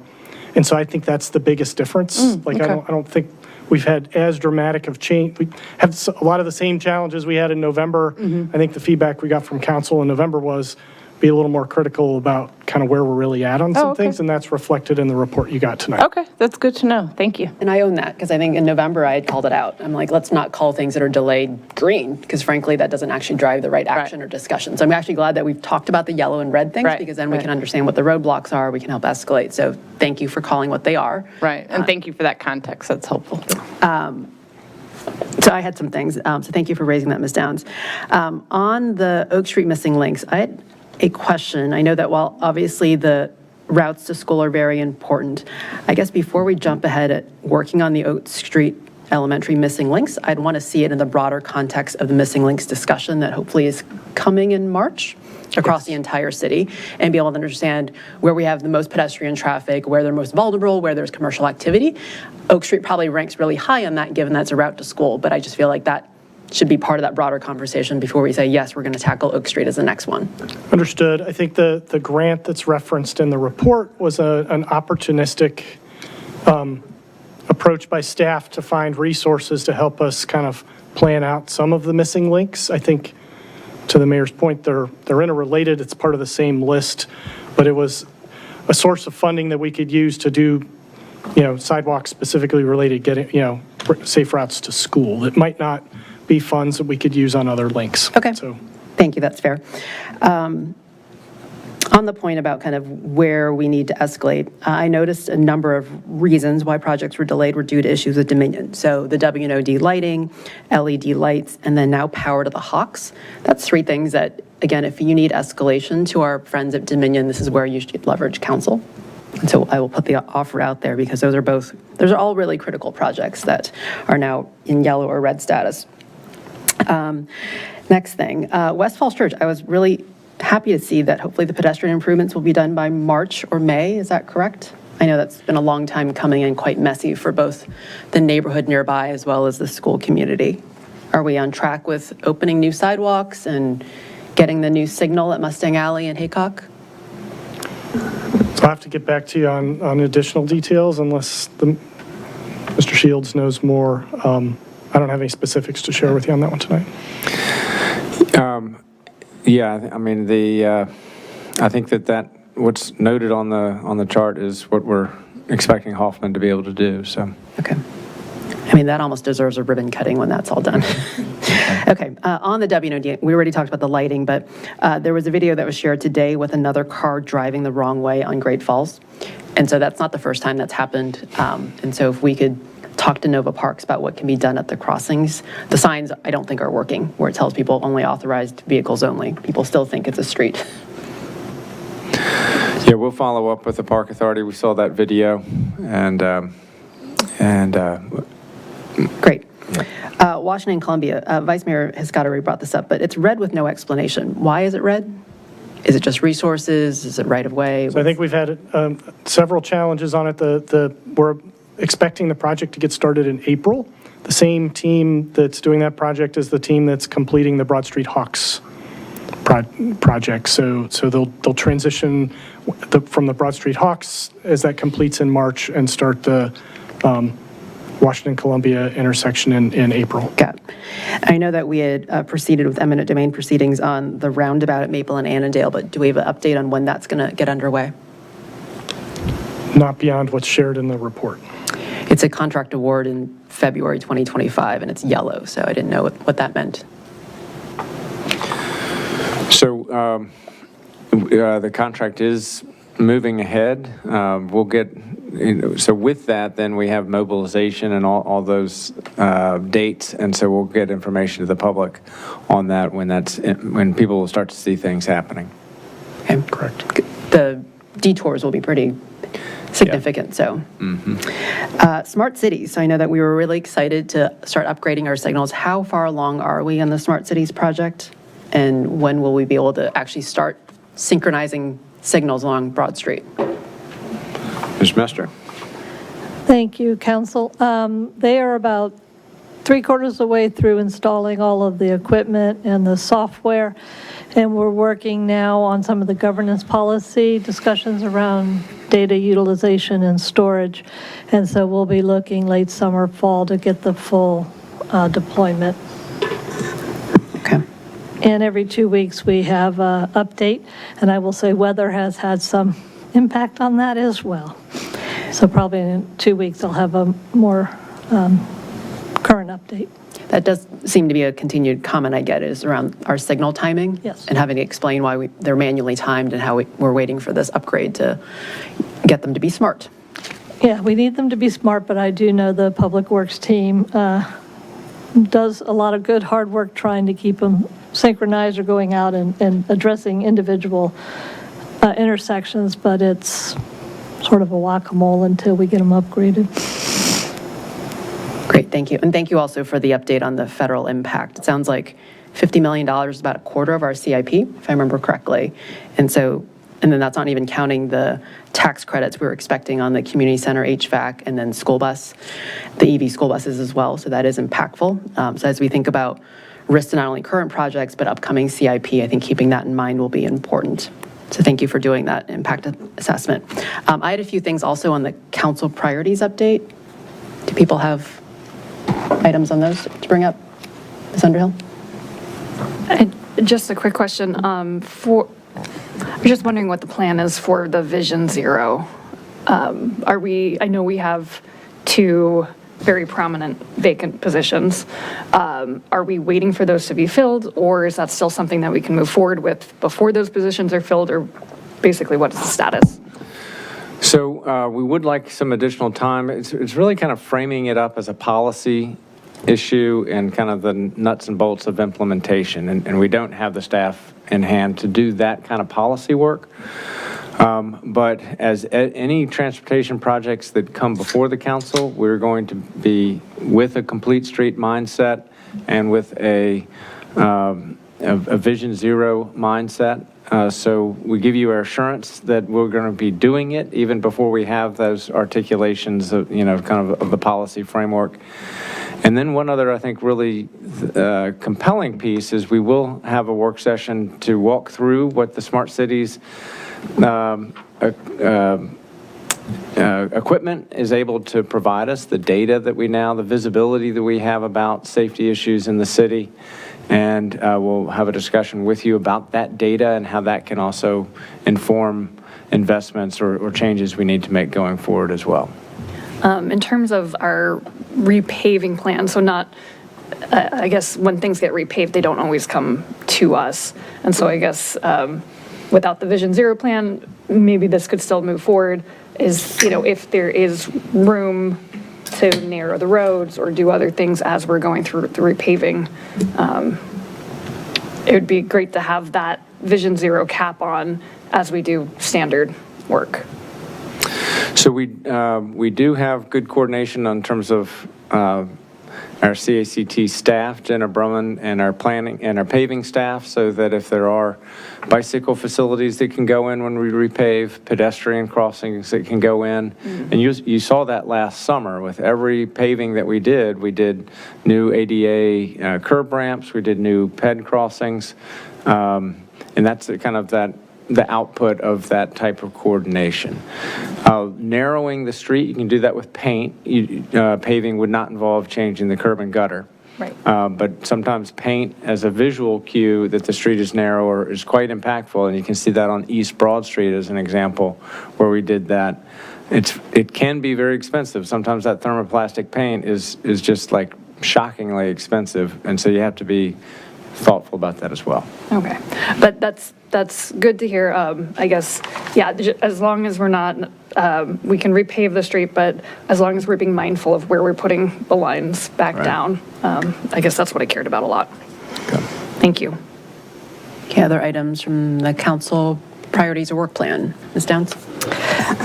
Yes, one, I was glad with having Ms. Silverman here tonight with her public comment. I was glad to see that, on our council, I think it was number 5, is the waste issue that we talked about. Well, I was in, I guess this is what I'm bringing up, I was in the audience back then as a candidate for city council. So we are going to continue that discussion, is that correct, to figure out next steps and in terms of, whether we're looking at the tax rate. If you could just give me, I guess, a refresher on what the next step is for that item. So from that work session, there was not direction to proceed with the options to take it out of the tax rate. Right. So we're not doing staff work on that. There was discussion about providing organics as a third bin. There is a price tag associated with that, and as we're going through our budget analysis right now, we're not currently finding room in the budget to fund a new initiative for a third bin for composting. That's a short response to a complex. No, I know, and I remember that being a very complex discussion. I guess I'm just curious, and not that you would need to answer right now, or maybe you could follow up with the council, but to Ms. Silverman's point, I know part of the discussion was about mixed use, and that's very complicated because there's commercial and all that, but I was just curious, she cited the fact that Winter Hill is different, that they have their trash collected by the city, and then I guess part of Whittier, which are also townhouses. So I guess if you could follow up with us and just help me understand why, where Ms. Silver, her townhouse doesn't get city collection, but the townhouses in Winter Hill and Whittier do. So I'm just curious, you don't have to answer this, but if you could follow up, that would be great. Certainly will. And then, again, not to hark on, I'm sorry, Mr. Shields, I know I'm just pouring salt in the wound, but looking at number 9 and talking about, complete streets, I noticed again, one of the challenges was your vacancies with Department of Public Works Director, Planning Director, Transportation Engineer vacancies. How are we making some progress on some of those vacancies? Like, are you feeling good? We're getting resumes and. So, Mr. Young, would you like to, on terms of the transportation side? So we have interviews for the Department of Public Works Director tomorrow. Great. We posted the Planning Director position about a week and a half ago, so we're collecting candidates for that. And the Transportation Engineer is posted, the Senior Transportation Engineer, I guess.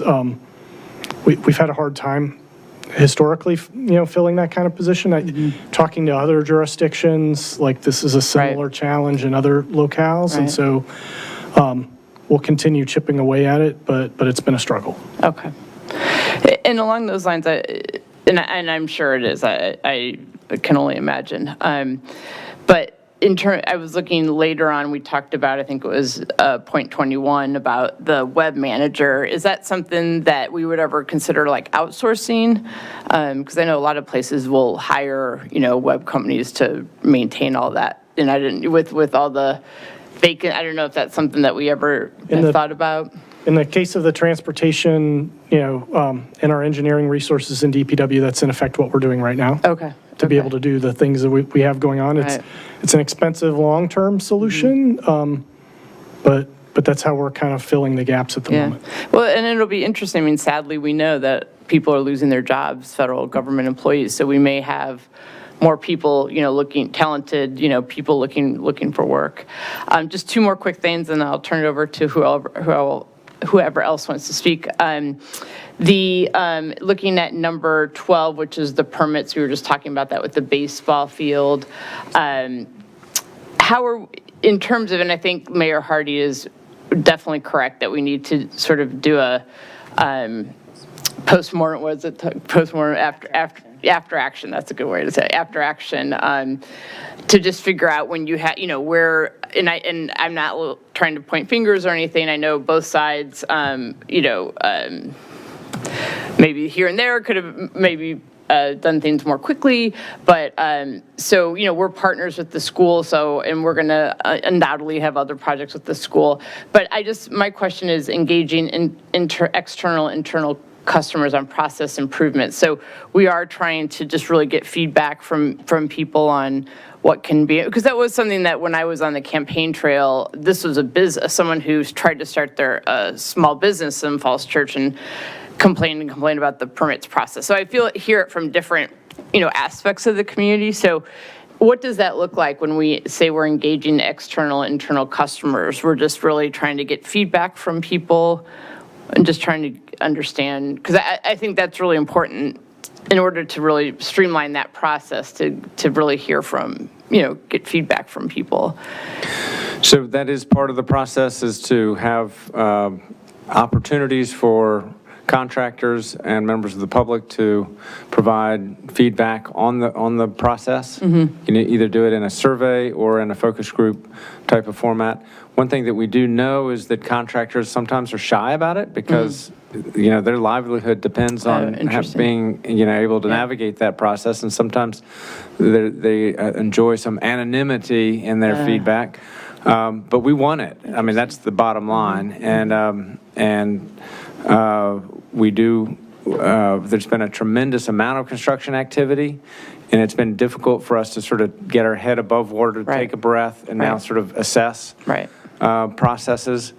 And I think that we will have a little bit more room for that. Not to say that construction is stopping. We have some very complex buildings. These two senior buildings are going to be among the most complex buildings ever built in the city. So they're going to be very intensive for our building safety staff.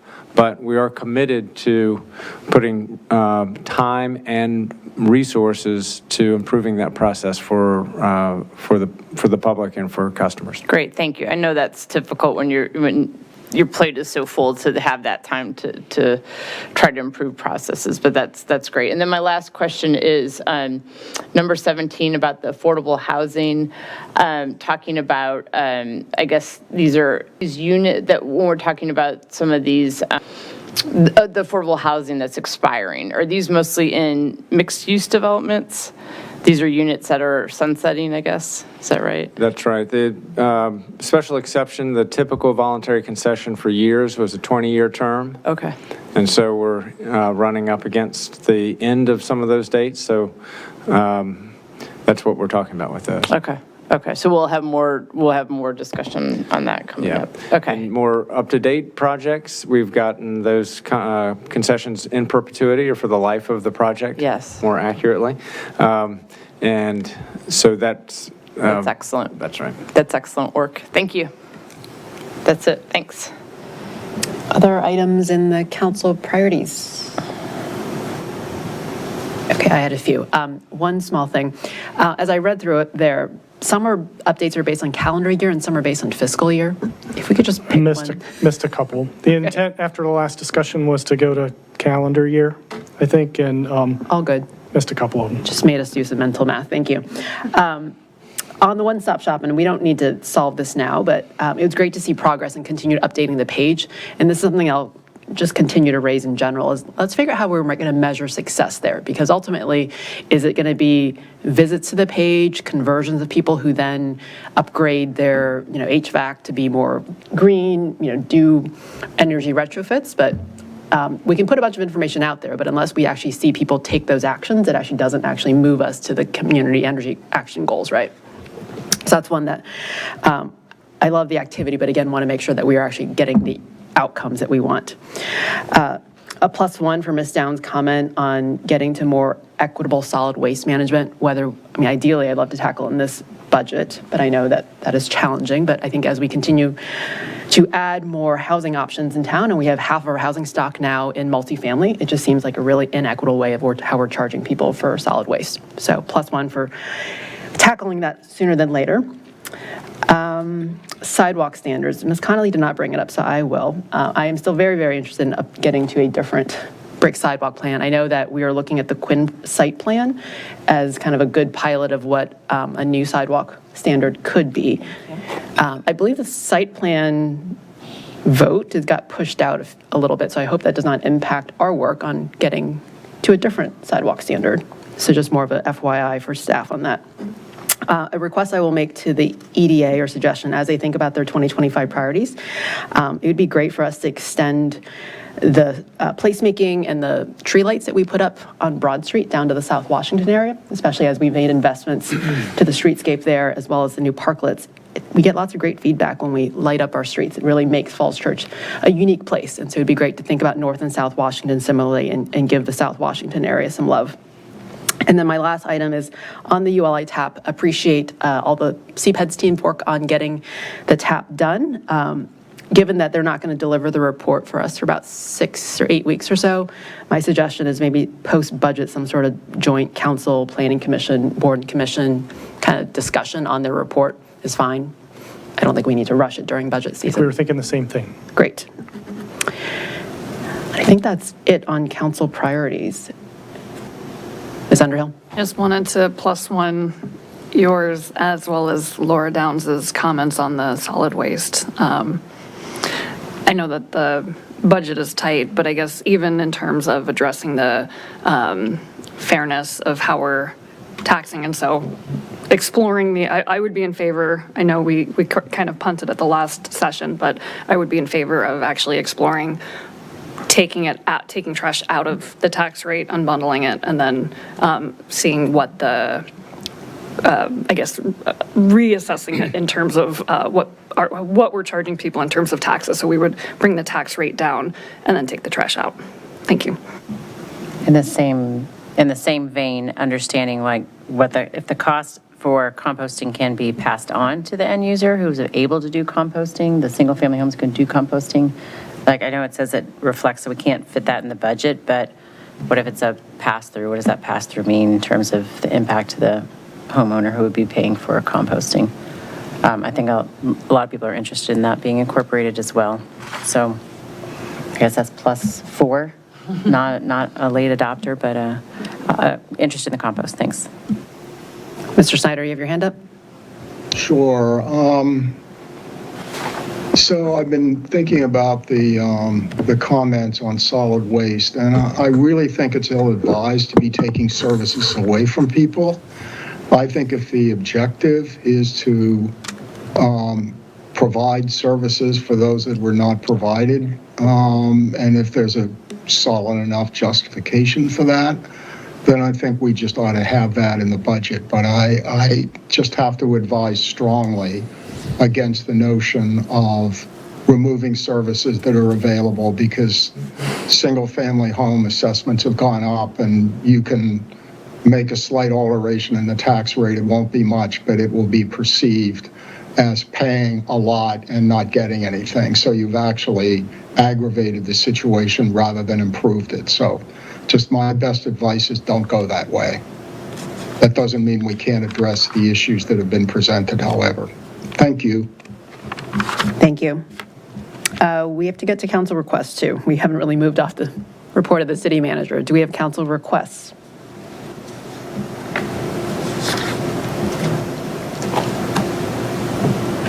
Vice Mayor? Madam Mayor? Oh. Did anyone else have something? I didn't want to jump ahead.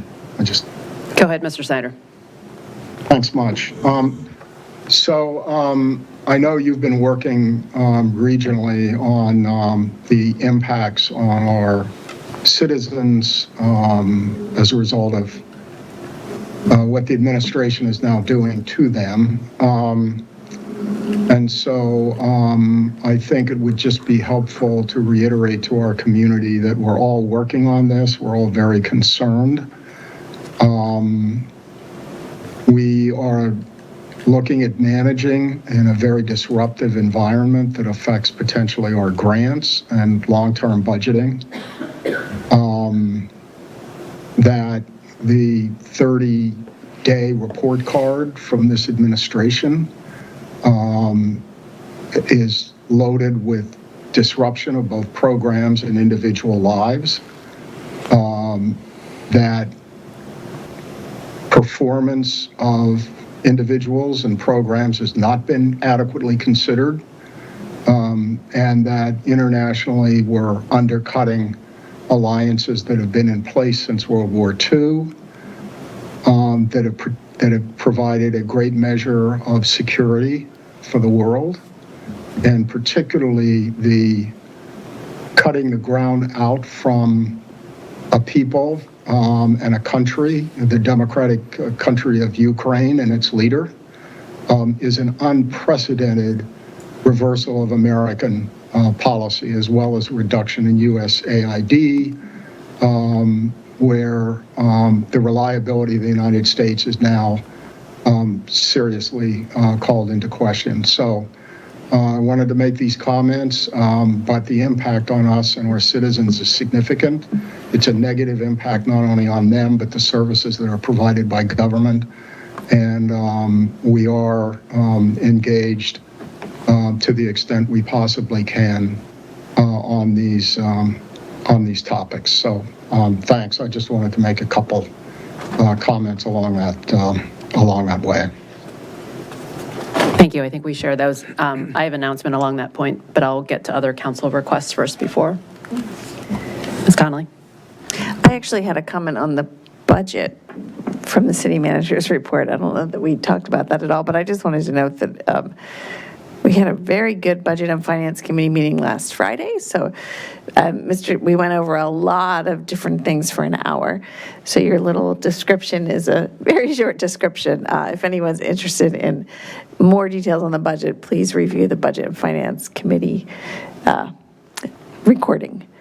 I think that there's a lot to really be proud of in what we have done in budget building in the City of Falls Church. And one of the things is that when I first started here, our tax rate was up in the 130s, and we were very far from our local jurisdictions. And as our development has come online, as our City Hall, high school, and library were built, there were a lot of big risks that the city took that are coming to fruition. So I want to make sure that that is noted as part of the budget planning. Thanks. Any other council requests? Vice Mayor, sorry. This sounds a little, I'm going hyper-local, so we've gone from incredibly important topics of international democracy and of our budget, and I want to echo and support all that you all have said. I have a very, what feels like minor comment or question when compared to those two bigger topics. But we have over on Cherry and Columbia, there was a building, the Fairfax Water tore up the street to put in, there's a new house going up, and they had to do a lot of work, and the repairs to the road have been terrible, like insufficient. And so I've had questions, should we be directing those to the city manager request line that then can go to Fairfax Water, or should residents' complaints go directly to Fairfax Water? What is more effective? Because it's something that'll need to get repaired. It's fine for those to come to the city, and we will follow up with Fairfax Water. They have an obligation and through their right-of-way permit to repair to our standards, and they're very well aware of that, and they will come back and they will do it. Okay, well, so I'll put that plug in for the first request to do that, and I'll tell the residents on that street to then send another request in the city manager email, or anybody who's listening. Thanks. Other requests? Okay, so yes, on our federal workers and our contractors, I mean, clearly I echo Mr. Snyder's comments that we have so many in our community that are really impacted by the really, frankly, cruel and haphazard cuts in the federal government. These are real impacts on real people, and I know that we all in public service feel it deeply. As evident tonight, I mean, everything from volunteer fire departments to important projects that happen in the community are impacted. So one is a thank you to everyone and city staff for working on assessing both the impacts on the city and all the budget stuff we've talked about. I think thank you to OCOM for getting up a new page up. Let's continue to get additional resources up for the members of the community. I am in touch in regular communication with our regional counterparts as well as our representatives in Congress on how to best really support and protect our residents. On that note, on Saturday, March 8th, I think this will be announced publicly tomorrow, Congressman Beyer, in collaboration with the other jurisdictions in the 8th District, so Arlington, Alexandria, Falls Church, and Fairfax, are holding a resource fair from 12 to 5 at Wakefield High School. And this will be for federal workers and contractors, and really providing comprehensive kind of one-stop shop for both job search, human services support like food banks, housing assistance, unemployment assistance, financial planning, mental health resources. So big thanks to Cindy Mester, who's working with the region on pulling that off, because we want to be responsive as soon as possible. And so officially it'll go live tomorrow with more publicity to come. But Saturday, March 8th, 12 to 5 at Wakefield High School. Council staff was also invited, so thank you in advance to staff for helping attendance staff that and be responsive to our community's needs. And in general, I think Congressman Beyer and our federal representatives have been quite responsive. In fact, they're going to be in Falls Church tomorrow, so not Congressman Beyer himself, but his staff will be at the library tomorrow from 4 to 6. I think he's committed to continuing to hear from the community and want these kind of, again, real impacts on real people, examples, so that he can carry that back to his work.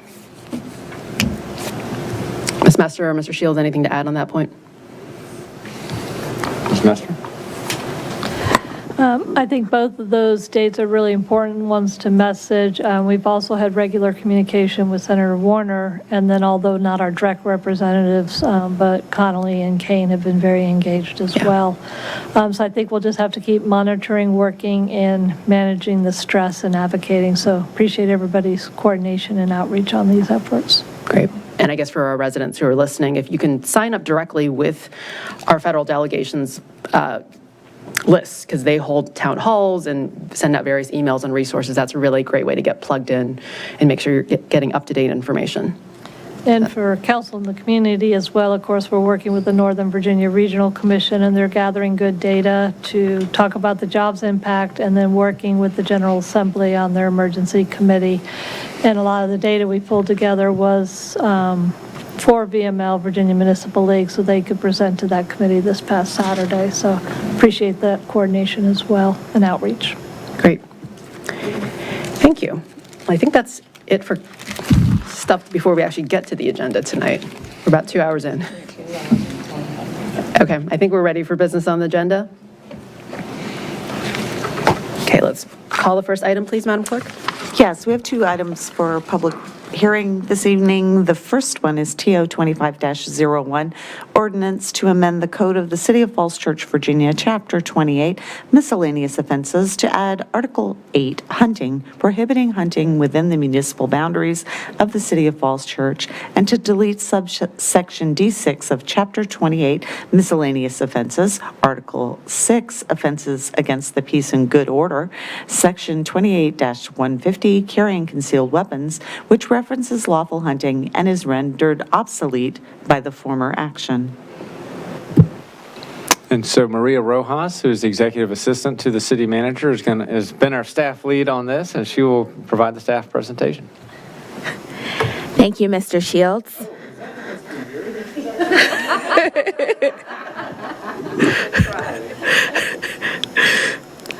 Good evening, Madam Mayor, members of council.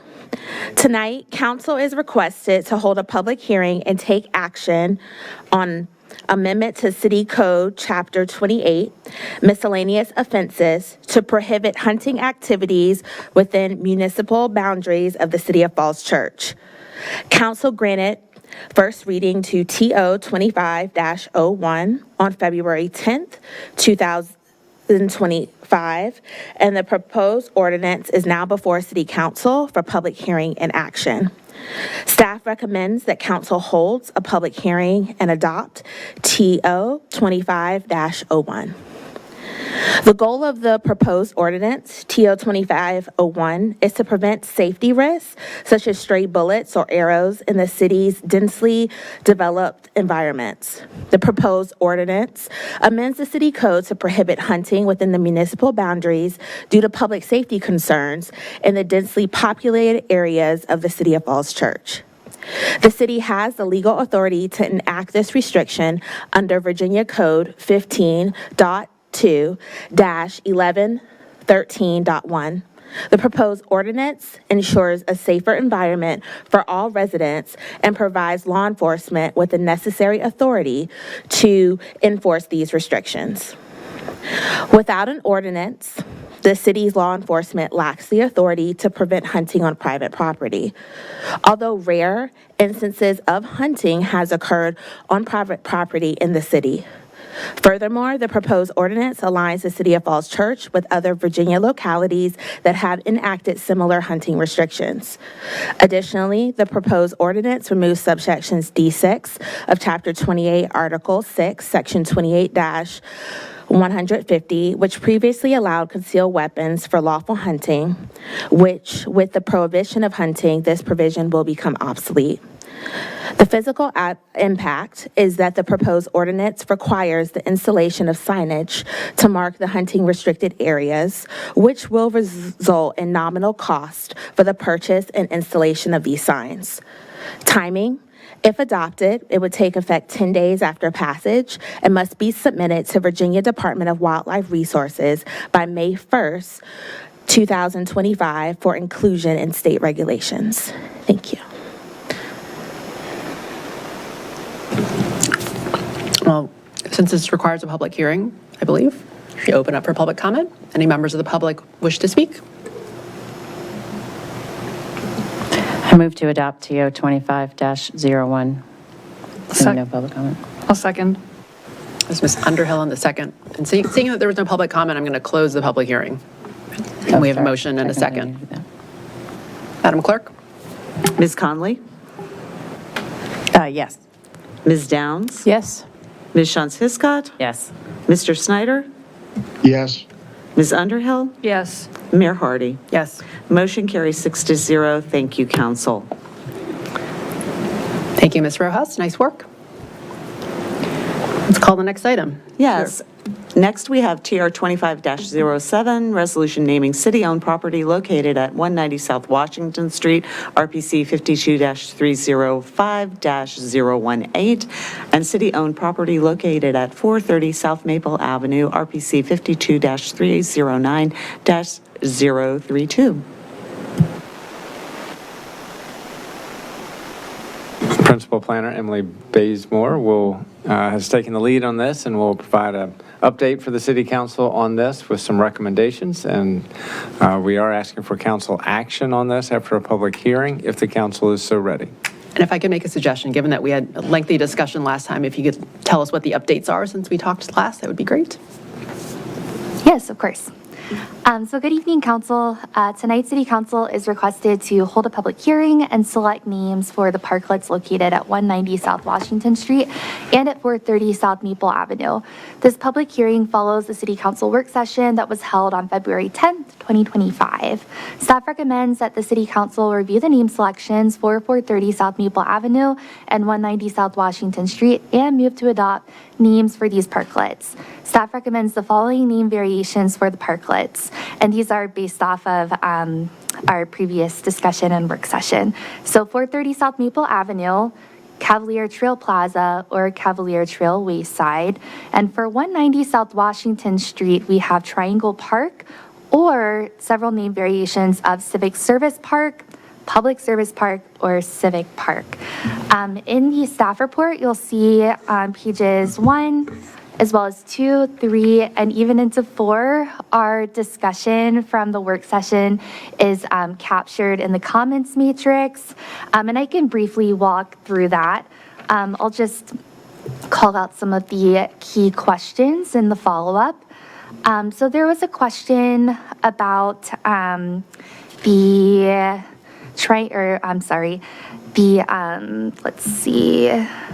Cavalier Trail.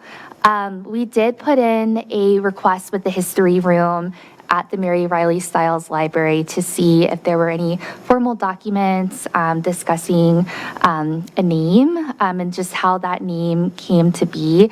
We were able to find minutes as well as another document from the early 1970s referencing the Cavalier Trail. So we believe that it was informally named the Cavalier Trail, possibly by the community, and the name has stuck around. We did attach those documents to the staff staff report so you can take a look. But again, it's at least been since the 1970s, perhaps even the 60s and before, been known as the Cavalier Trail. So that's some follow-up there. I also just want to highlight that we did capture the recommendation by Councilmember Snyder recommending public service park or civic service park in this comments matrix. And of course, it's folded in as a name recommendation, as many of the name recommendations that were brought in by the community and as well as the boards and commissions were a nod to individuals' civic service, public service, service to the community. A big highlight of our discussion and work session was that council did seem to be in favor of names that were tied to geography, history, and civic service. This is noted beginning in line 21 of the staff report. Furthermore, the majority of council members supported the name recommendation of the Recreation and Parks Advisory Board, the Planning Commission, and the Economic Development Authority that these names be related to geographic location or place space. So you'll see the name variations that are in the staff report are just that. I'm gonna skip over line 27 to look at the revised name suggestion list before getting into the name suggestions themselves. So we did update the name suggestions list. So now they're based off of mostly place-based names or geographic names or more general names related to the community service. So it's a narrow list. However, we did keep the original list in the staff report as well. This is on page 11. There was a request, and this is also in the comments matrix, that original list be shared with the 250 committee staff. So we will do that and make sure that name log is shared with city staff that's working on the 250. So I'm going to hop back over to line 27 and look at 430 South Maple Avenue. So several council members supported the name for 430 South Maple Avenue.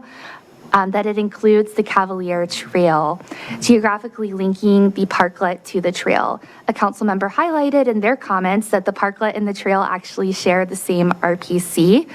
Selecting a name for the parklet that includes the Cavalier Trail will help to further enhance wayfinding in the area and distinguish the entrance to the trail nearby. The following names are recommended for the parklet at 430 South Maple Avenue, Cavalier Trail Plaza, or Cavalier Trail Wayside. For 190 South Washington Street, so this parklet is located at the crossroads of West Annandale and South Washington Street. The park itself is located on a corner that is triangular in shape. Therefore, staff is recommending Triangle Park as a potential name. Throughout the naming process, comments were made by boards and commission members when reviewing and recommending names that the name Triangle Park could be fitting given the distinct shape of the parklet. Several council members also noted this in the work session. A name recommendation was submitted by a community member of Triangle Meeting Plaza. And I also want to highlight that there are several parklets or parks in DC that are named Triangle Park. Notably, there's one right across from the DuPont Circle Metro at the Q Street exit. That's Triangle Park. So that name is seen in the area as well. Additionally, a council member made a recommendation that the parklet at 190 South Washington Street be named Civic Service Park or Public Service Park to recognize the service and leadership exemplified throughout history by the Falls Church community. This parklet is located a short walk away from the South Washington Street Transit Plaza that contains several panels depicting the history of the city.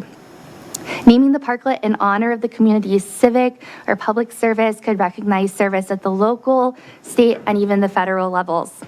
Many of the name suggestions received throughout this process were rooted in individual civic service.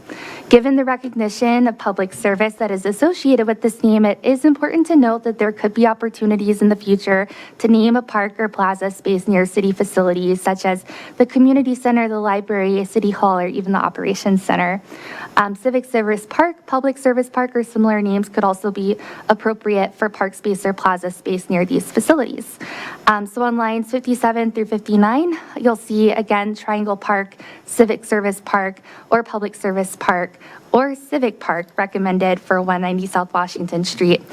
I also just want to highlight that we did get comments from members of the Tinner Hill Heritage Foundation tonight recommending the Foote family as a name suggestion.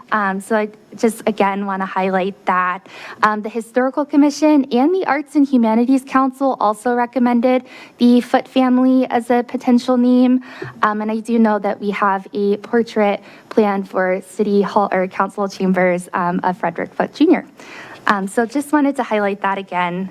And now I'm going to hop over to page 11, again to look at that initial list of names collected. There is a slight change down at the bottom. You'll see Triangle Park formerly listed, as well as Civic Service Park or Public Service Park or Civic Park.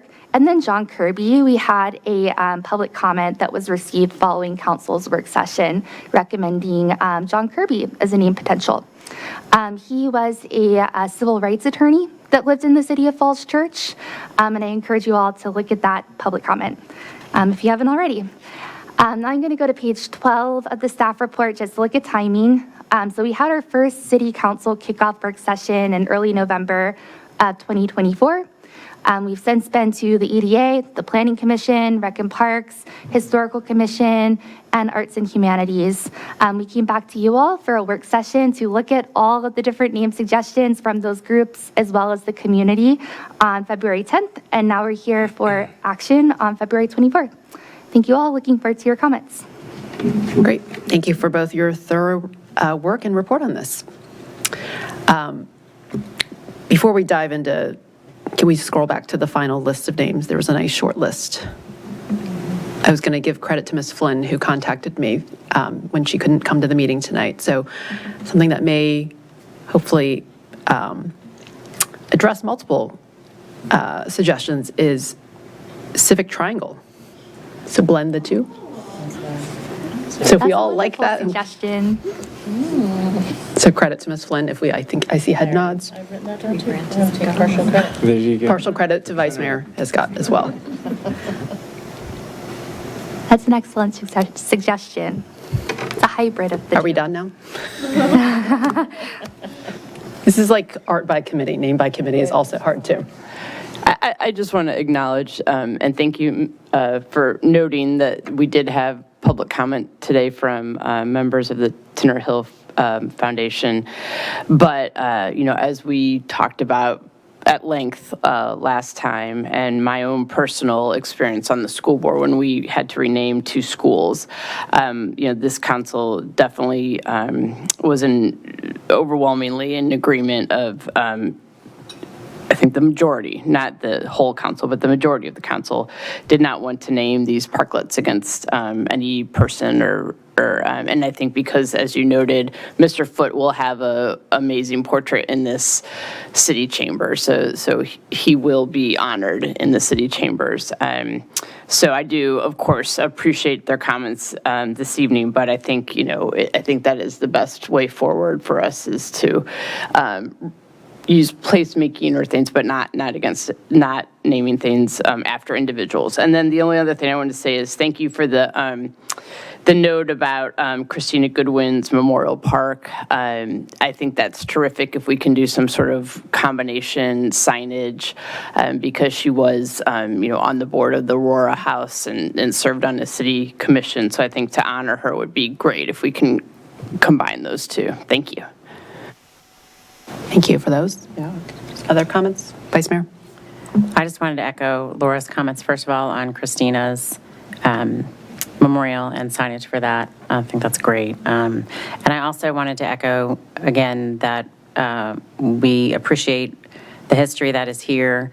We don't want to leave anybody out of history. If we name it for one family and not the other, that's no indication. Like the struggle is that there's an indication that one family has more importance or more in our history than another. And I think what we fortunately have this great Falls Church and Virginia History Room at Mary Riley Stiles. And I think we just need to keep focusing on further information that's available to the public about each of these families and what has happened in the city of Falls Church. There's no denial that there things that we should be acknowledging and citing in history, and also, celebrating as well. So I think a great place to do that would be through Mary Riley Stiles and through continuing the education in our Falls Church City Public Schools. We've done a pretty good job. There's always, again, more room for improvement there as well in education. So I'm going to support the Civic Triangle Park and Cavalier Trail Plaza as we continue to discuss that. Thanks. +2. Ms. Conlon? I am so impressed with all of these names. I think naming things is a fraught opportunity because everyone has a different thought on what something should be named and a place and a time. So it's very hard to pick names of things, just like it's hard to pick names of human beings when you have a child. I am glad to know that all of these names are going to be forwarded to the Falls Church 250 committee as people, places, things that we should be recognizing in the way we tell the history of the community. I'm glad that the members of the Chinner Hill Heritage Foundation were here tonight to talk about the Foote family. I'm so glad we're going to have a portrait of Frederick Foote Jr., but as Nikki Henderson pointed out, there are many illustrious members of that family, and it would be nice to be able to recognize them somehow as we are telling the story of Falls Church. But I would go with others that I think we should not name these after people. I think Civic Triangle is a great compromise, and I like what Ms. Hiscott just said, the Cavalier Trail Plaza. I like Plaza better than Wayside. So Cavalier Trail Plaza will make it really simple and easy for people to figure out where they're going and what they're doing. So that's what I would support. Any final comments? Do we have a motion? We do need a public hearing this evening. Oh, okay. Any members of the public wish to speak on this item? Seeing none, I'm going to close the public hearing. Thank you for the reminder. Do we have a motion?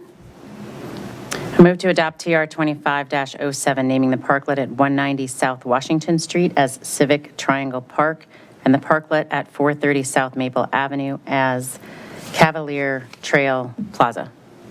Can I make an amendment to just call it Civic Triangle without the park? Then it's a little less wordy. Amendment accepted. Okay. Second. Is Ms. Connolly in the second? You can call roll, please. Ms. Conley? Yes. Ms. Downs? Yes. Ms. Shantz Hiscott? Yes. Mr. Snyder? Yes. Ms. Underhill? Yes. And Mayor Hardy? Yes. Motion carries 6-0. Thank you, Council. Okay. We have consent, and then we have some other business. Does any member of council wish to remove things from the consent agenda tonight, which is our appointments? If not, do I have a motion? I move to adopt the items on the consent agenda. Second? Is there a second? Second. Is Ms. Downs on the second? Madam Clerk? Ms. Conley? Yes. Ms. Downs?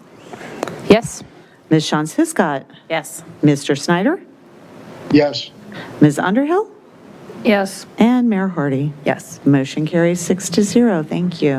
A note and a thank you to our first resident of Broadden, Washington, serving on the board and commission. So congrats and thank you. Okay, let's move on to other business. We have 4 miscellaneous items, Mr. Shields. Would you like me to read Yes. the items? So the first item is motion to retroactively authorize the expenditure of up to $135,000 for fiscal year 2025 under an existing contract with Anne Arundel Fire Inspection, Inc. for the fire suppression system and fire alarm inspection, testing, repair, and maintenance services. So this item, just as there's two items in this list that are asking for retroactive council approval, and we apologize for both. We don't like to do it that way, so I just want to acknowledge that. For this one, we do have a regular inspection program for fire safety for all general government buildings. And this year, with the inspections, there were deficiencies identified. They've been replaced and repaired. And so the buildings are all up to code with proper safety equipment. But as we did that work, we exceeded the $100,000 threshold. So that's why we're now coming back to council to request this retroactive approval. It does come out of the city's line item of the budget for facilities maintenance. And so we do have funds to cover it, but we are having to make some adjustments because it came in higher than originally planned. Okay. Any questions, or do we have a motion? I guess I just wanted, we've discussed this before, like for these, annual contracts, like how do we calendarize them, memorialize them such that, similar to the after action, like how do we make sure that they go on the calendar to be reviewed on a timely basis? Because they should have known end dates. So that's my only request, is that we make sure we do that so we know the next time we can have it on the council agenda the month before or whenever you have to sign it. So that's it. Understood. We just need to anticipate when the costs are going to cross that threshold. I think we've had this contract for years, and we've never exceeded that $100,000 threshold. Okay. With that, I move to retroactively authorize the expenditure of up to $135,000 for the fiscal year 2025 under an existing contract with Anne Arundel Fire Inspection, Inc. for fire suppression system and fire alarm inspection, testing, repair, and maintenance services. Do we have a second? Second. Ms. Conley in the second. Madam Clerk? Ms. Conley? Yes. Ms. Downs? Yes. Ms. Shantz-Hiscott? Yes. Mr. Snyder? Yes. Ms. Underhill? Yes. Mayor Hardy? Yes. Motion carries 6-0. Thank you. Next, we have a motion to reschedule second reading and public hearing for TO 24-17, accessory dwellings ordinance for April 14, 2025. And we're going to start with the accessory dwelling disclosure on the going from left to right. And while we're doing that, if someone could make sure Mr. Snyder could have the disclosure electronically. The City Council is discussing tonight the proposed accessory dwelling unit ordinance. I, like many others in the city, am an owner of residential property that would be eligible for an accessory dwelling unit if the proposed ordinance were to pass. And as a result, my property may realize a reasonably foreseeable direct or indirect benefit from the ordinance. After careful thought, I have determined that I am able to participate in this transaction fairly, objectively, and in the public interest. City Council is discussing tonight the proposed accessory dwelling unit ordinance. I, like many others in the city, am an owner of a residential property that would be eligible for an accessory dwelling unit if the proposed ordinance were to pass, and as a result, my property may realize a reasonably foreseeable direct or indirect benefit from the ordinance. After careful thought, I have determined that I am able to participate in this transaction fairly, objectively, and in the public interest. The City Council is discussing tonight the proposed accessory dwelling unit ordinance. I, like many others in the city, am an owner of residential property that would be eligible for an accessory dwelling unit if the proposed ordinance were to pass, and as a result, my property may realize a reasonably foreseeable direct or indirect benefit from the ordinance. After careful thought, I've determined that I'm able to participate in this transaction fairly, objectively, and in the public interest. The City Council is discussing tonight the proposed accessory dwelling unit ordinance. I, like many others in the city, am an owner of a residential property that would be eligible for an accessory dwelling unit if the proposed ordinance were to pass, and as a result, my property may realize a reasonably foreseeable direct or indirect benefit from the ordinance. After careful thought, I have determined that I am able to participate in this transaction fairly, objectively, and in the public interest. The City Council is discussing tonight a proposed accessory dwelling unit ordinance. I, like many others in the city, am an owner of residential property that would be eligible for an accessory dwelling unit if the proposed ordinance were to pass, and as a result, my property may realize a reasonably foreseeable direct or indirect benefit from the ordinance. After careful thought, I have determined that I am able to participate in this transaction fairly, objectively, and in the public interest. Mr. Snyder? Thank you. So the City Council is discussing tonight the accessory dwelling ordinance. I own property that may be affected by the ordinance, and the rest of the motion is very identical to the other motions. I'm wondering if either the city clerk or the city attorney could read that, and I'll affirm it. Sure. I will. So this is for Councilmember Snyder to affirm that he's the owner of residential property that would be eligible for an accessory dwelling unit if the proposed ordinance were to pass, and as a result, his property may realize a reasonably foreseeable direct or indirect benefit from the ordinance. Mr. Snyder has represented in prior meetings that he has thought about his position on council relative to this ordinance and has determined that he is able to participate in the transaction fairly, objectively, and in the public interest. Mr. Snyder, if you could confirm. Yes, thank you very much. I affirm and confirm that statement. Thank you. Great. Thank you all. And all we're doing is actually moving the second hearing. Which the disclosures may have taken longer. So I think this is based on our discussion is that originally it was April 7th, which is a work session, and I think the recommendation is to move it April 14th, which is our regular meeting. Is there more discussion that's needed, or do we have a motion? I move to reschedule second reading and public hearing on TO 24-17 to April 14th, 2025, and to advertise the same according to law. Second. Scott on the second. Madam Clerk? Ms. Conley? Yes. Ms. Downs? Yes. Ms. Shantz Hiscott? Yes. Mr. Snyder? Yes. Ms. Underhill? Yes. Mayor Hardy? Yes. Motion carries 6-0. Thank you. And next, we have a motion to retroactively authorize the expenditure of up to $850,000 for fiscal year 2025 under an existing contract with Field Turf USA, Inc. for the synthetic turf replacement at Meridian High School.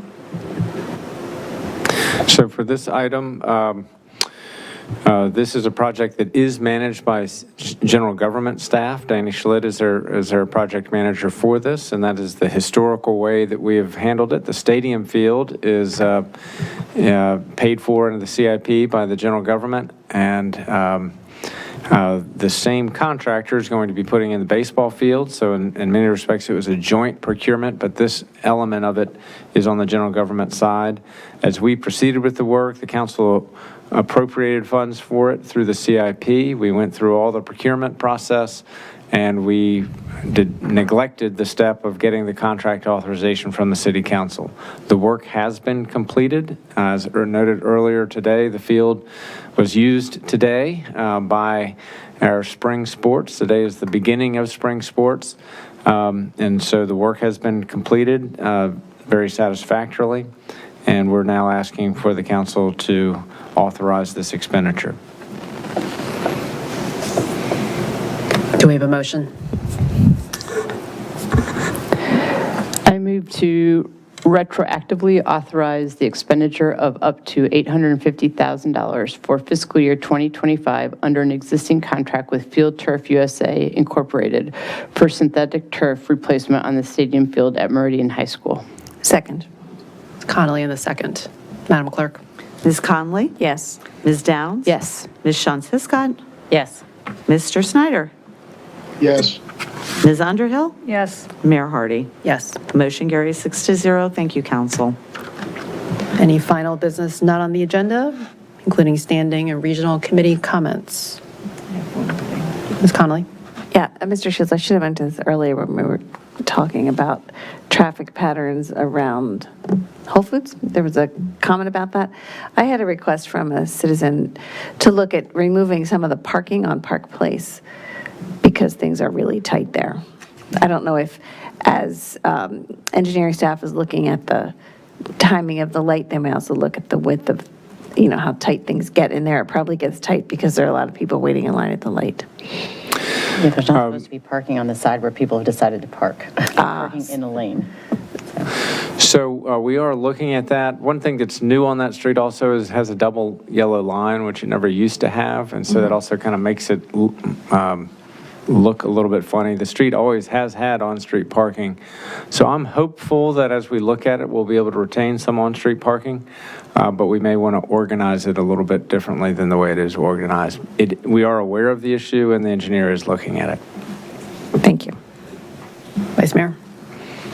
I just wanted to report back on the ESC meeting from last week, which was unique in my experience in that we have 8 youth reps serving on the ESC, which is fantastic, and they all show up and participate, and our chair, Joseph Shrizzi, had them, an assignment. They left and had their own meeting within the meeting to prepare within their own body the memo that was sent to us, and I just thought it was a great use of students and just an interesting way for them to really participate in the civic engagement of our local government. So thanks to those who are volunteering on the boards and commissions and those who have coordinated the youth rep program. Thank you. Other council comments? And we have a motion to adjourn? Move to adjourn. I'll second. Alrighty, we're done. Congrats all before 10. Thank you, council.